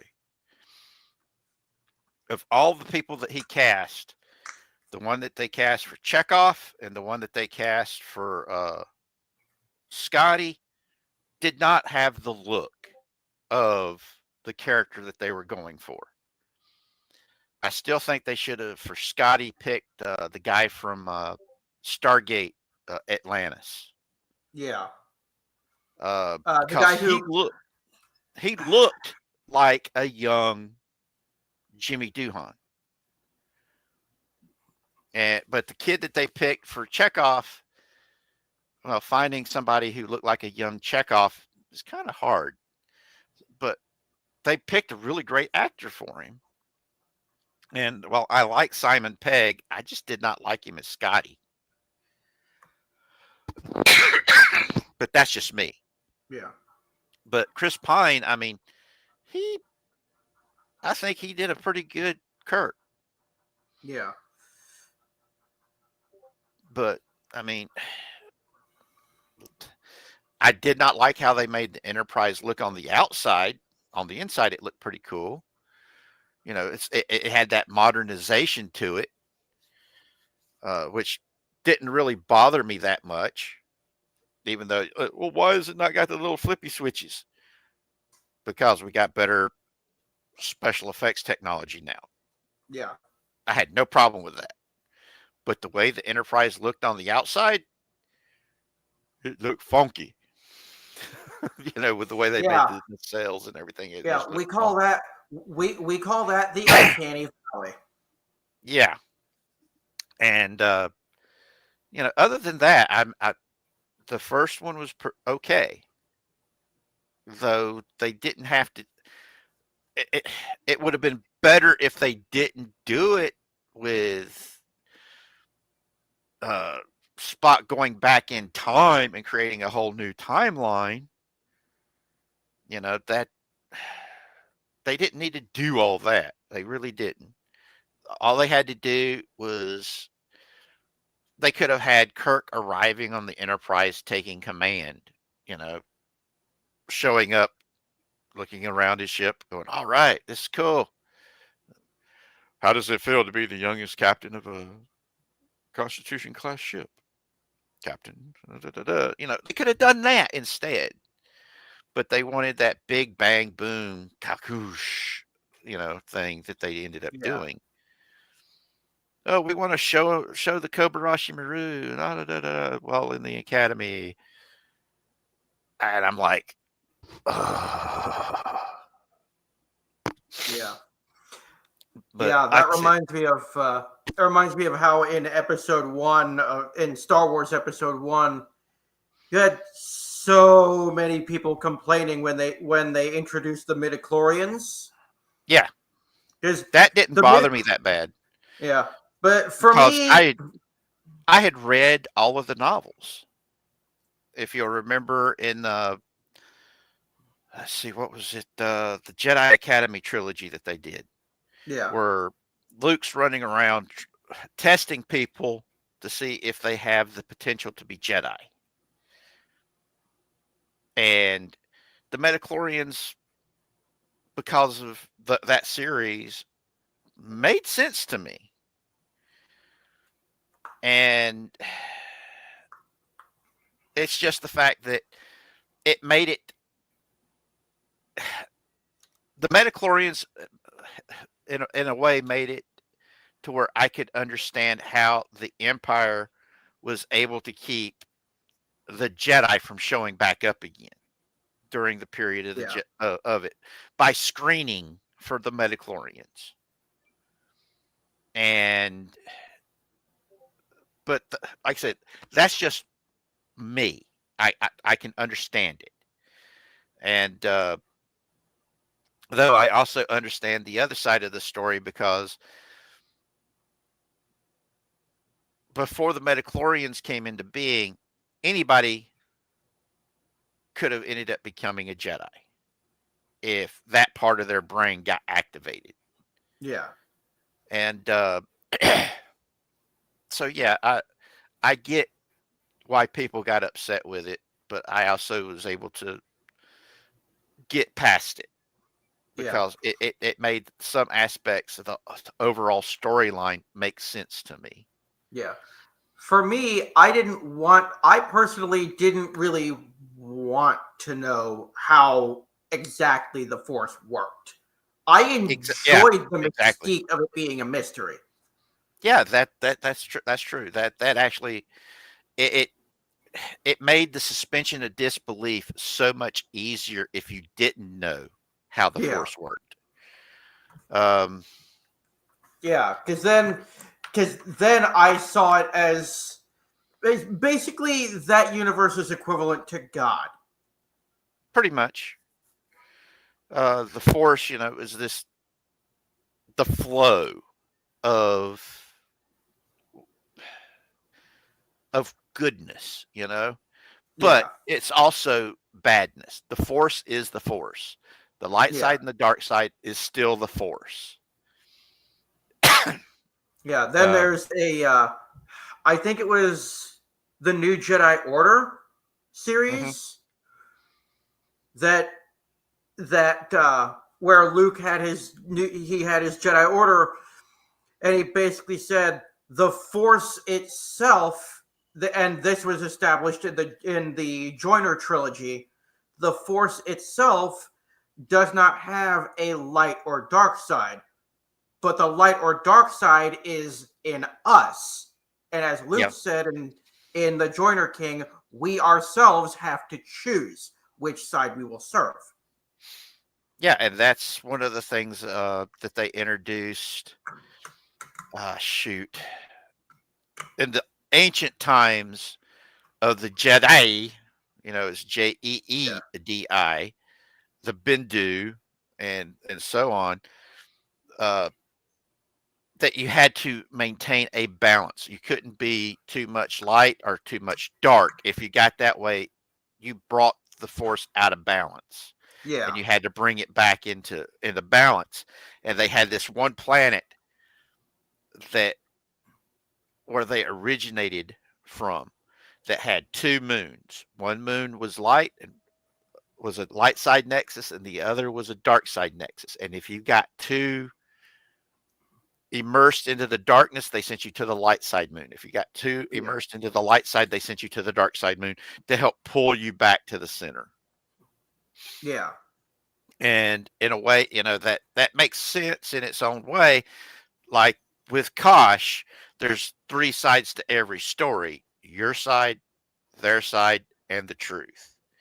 And the middle is where the truth lies.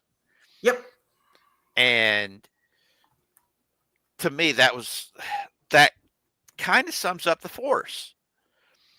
And I can't remember who it was talking about Cal Kestis deserves a purple lightsaber because he's able to use the dark side without falling to the dark side.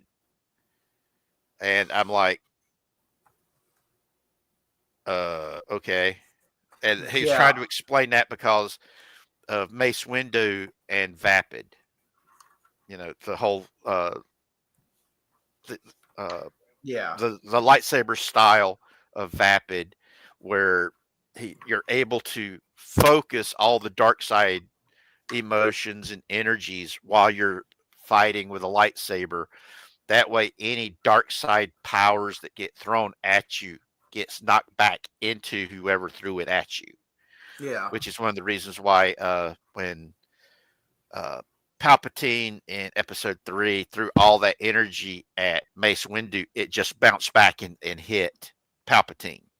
yeah, And that, they explained it that way. And I thought that was pretty cool. yeah. That is a cool explanation. And I it's one never of the thought of things. the idea of I never thought of the idea of Kyle Katarn having a purple lightsaber. Yeah, neither did I, but it sounds pretty cool.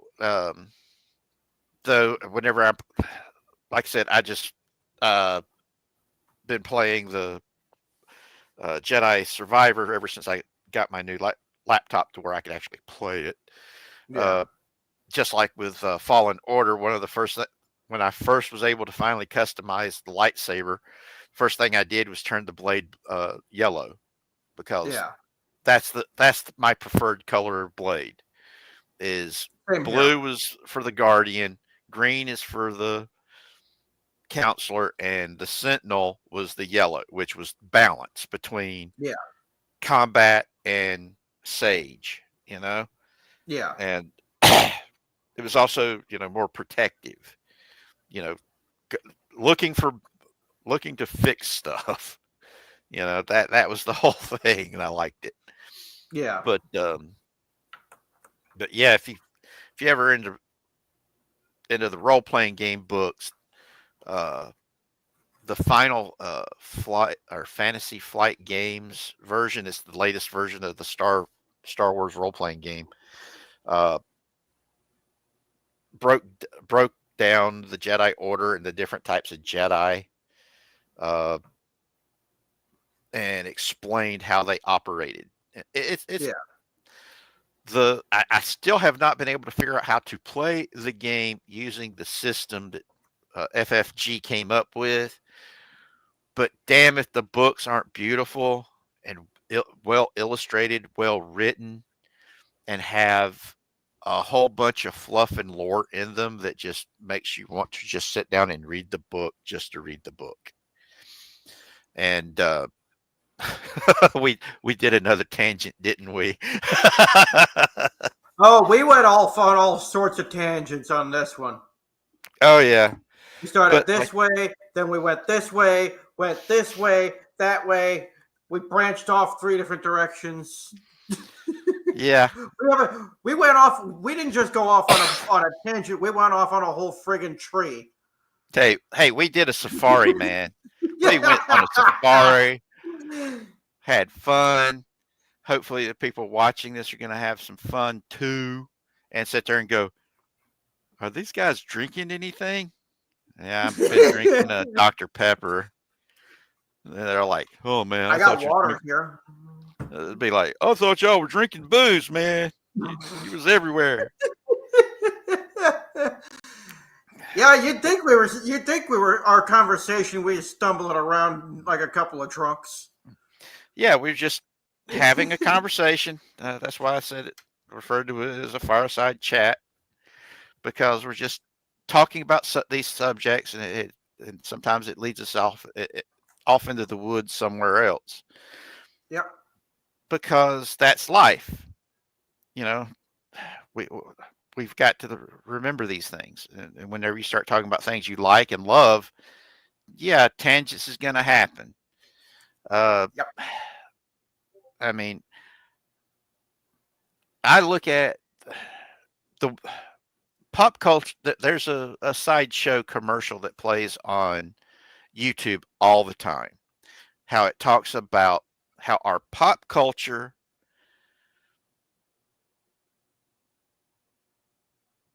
started. It's been good. Oh, thank you, David. That's awesome. Where it talks about how our pop culture brings diverse people together by something that they love. That it's something common that everybody can love. It's like football teams and football games where you can have people who are two totally different teams be able to sit and watch the same game where their teams are fighting each other and still have a good time and not try to kill each other. That's how it used to be in this world, where you could disagree with somebody and tolerate it and just move on. But we've gotten away from that. We've allowed ourselves to be divided thanks to identity politics. We've allowed ourselves to be divided by people who want to keep us divided so we're at each other's throat, and we don't notice the fact that these jackasses are stealing all of our money blind. And then whenever somebody comes along and says, hey, we need to audit this stuff and see where all the money's going. Oh, the guy that's doing the auditing is the evil dude. He's trying to steal your money all the time while they're stuffing your money in their back pockets. Yeah. And trying to hide it.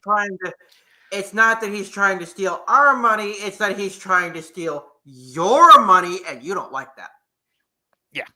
And, I mean, these politicians, this is how they launder money like you wouldn't flipping believe. And some of the stuff that Doge has been finding and posting on their website going, Hey man, this is some messed up shit. Oh boy, you're not gonna like to see this, but we're posting what we found. Boop, boop, there it is, and it's frustrating. I mean, we've got to fix it. I think every country on earth needs to go through something similar to this, to where they take their government and start balancing the books and find out where every penny has been spent. Because I'm looking at the Department of Education and the trillions of dollars that's disappeared there on stupid shit that completely took away from us, from children being taught stuff. I mean, there's stuff that I learned in school that my little sister, where there's a 10-year age gap between me and my little sister. And then there's another 3-year age gap between her and my baby sister. There's stuff that I was taught that my little sister wasn't. And there was stuff that my little sister was taught that my baby sister wasn't.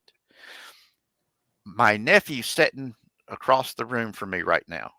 There are times when I have gone off on tangents talking about historical facts with him and his friends that they didn't get taught in school. They were like, I never heard of that. And the whole time they're on their little artificial brains typing Google searches and looking up what I'm saying and making sure I'm telling them the truth and I'm right. You know? And Yeah. they're like, holy shit, man, this is wild. And I'm like, yes, I might exaggerate in some spots, to make it to where you're going to look it up. That way I know if you look it up, you're going to remember it. And that's how a good teacher teaches. Because I had that when I was a kid. One of my history teachers, that's how he taught. And we would actually go and look up the stuff that he told us to make sure he was telling us the truth. And 9 times out of 10, he was telling us the truth. And that one time, he was exaggerating, and the story was even more interesting to go look it up. And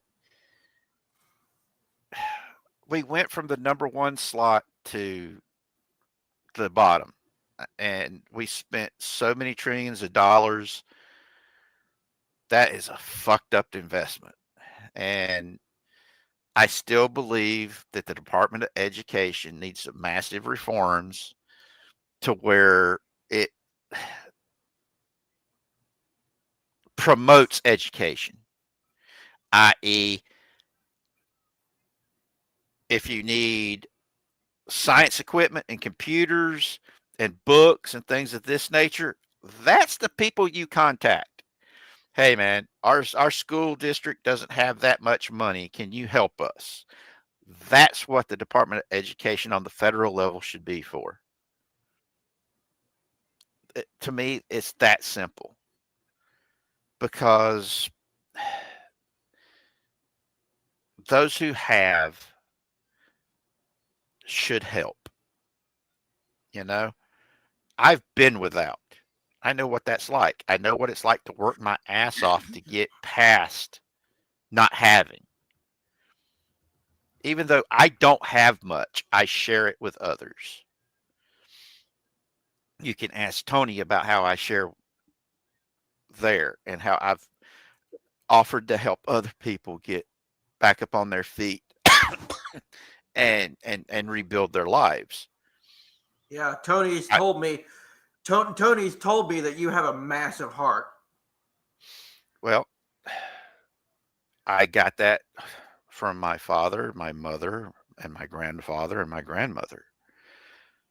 It's compassion is just the way we are. My mother's nickname for me was her tender heart, because I cared about people. And but I had to learn how to turn it off at times. Um, Not easy to do, and it scared the bejesus out of the Marines that I got to work alongside of when I was in the Navy. It freaked them out. Holy shit, he just turned his emotions off. Shit's about to get real. And Yeah. I could do it for very short periods of time. But once I turned them back on, it hit me like a flipping brick wall just fell on top of me. And I wouldn't wish that on anybody. But I would rather it be me than somebody else.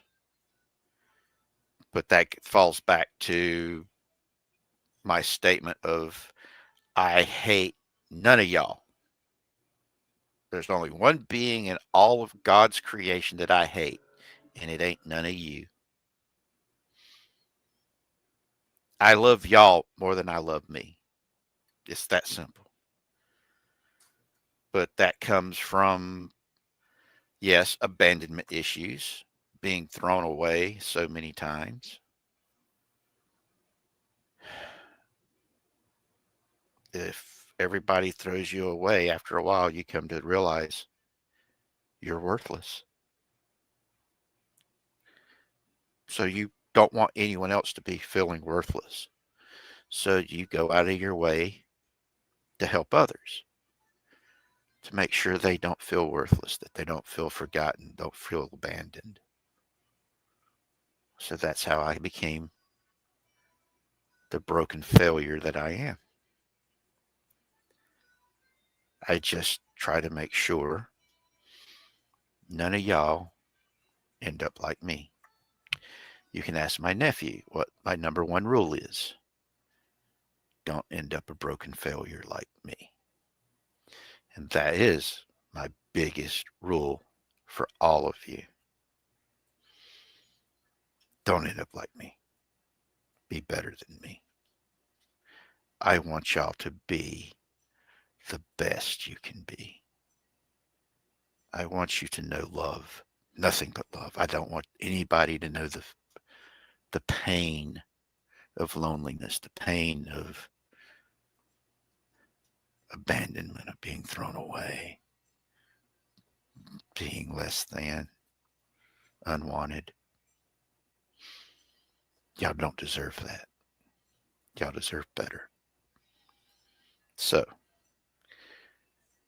never forget you're not alone and that you are loved. And there are those of us out here that would die to keep you safe. Because in the end, we love you more than we love ourselves. That's why people will wear a uniform, be it a police officer, a firefighter, a nurse, or a doctor, or military. It's because we've come to the realization that we love others more than we love ourselves. Doesn't mean we're not deserving of love. Well, they are not deserved. They do deserve to be loved. They deserve a lot more than they get. So remember them. Honor them. Care about them. Because they've cared enough about you, a total stranger, that they've put themselves on the line for you. All out of love for others. That's the one thing about being human. Love can allow you to do the impossible and make it commonplace. They said I'd never walk again. My body was too broken to walk. I proved them wrong in 4 months. Why did I do that? So I could get home to my wife and my kids because I love them. When you allow love to empower you, I mean true love, pure, unadulterated love, you can do the impossible. That's why I keep saying, share what you love with others. Because when you share love, it strengthens not just you, but those you've shared it with. It breaks down the barriers that people keep throwing up and trying to divide us and make us hate each other. Love people. Share what you love. That is going to be the only way we can get through all of this. Because once you allow somebody to divide you and make you hate somebody else just because they're different than you, you're allowing evil to win. Hatred destroys the hater, not the hated. Hate will destroy you, while love will allow you to create and build something new, something better, something greater than yourself and those around you. Those those bounds, those ties that love can establish, that's what makes the world a better place. It makes it a place worth living in.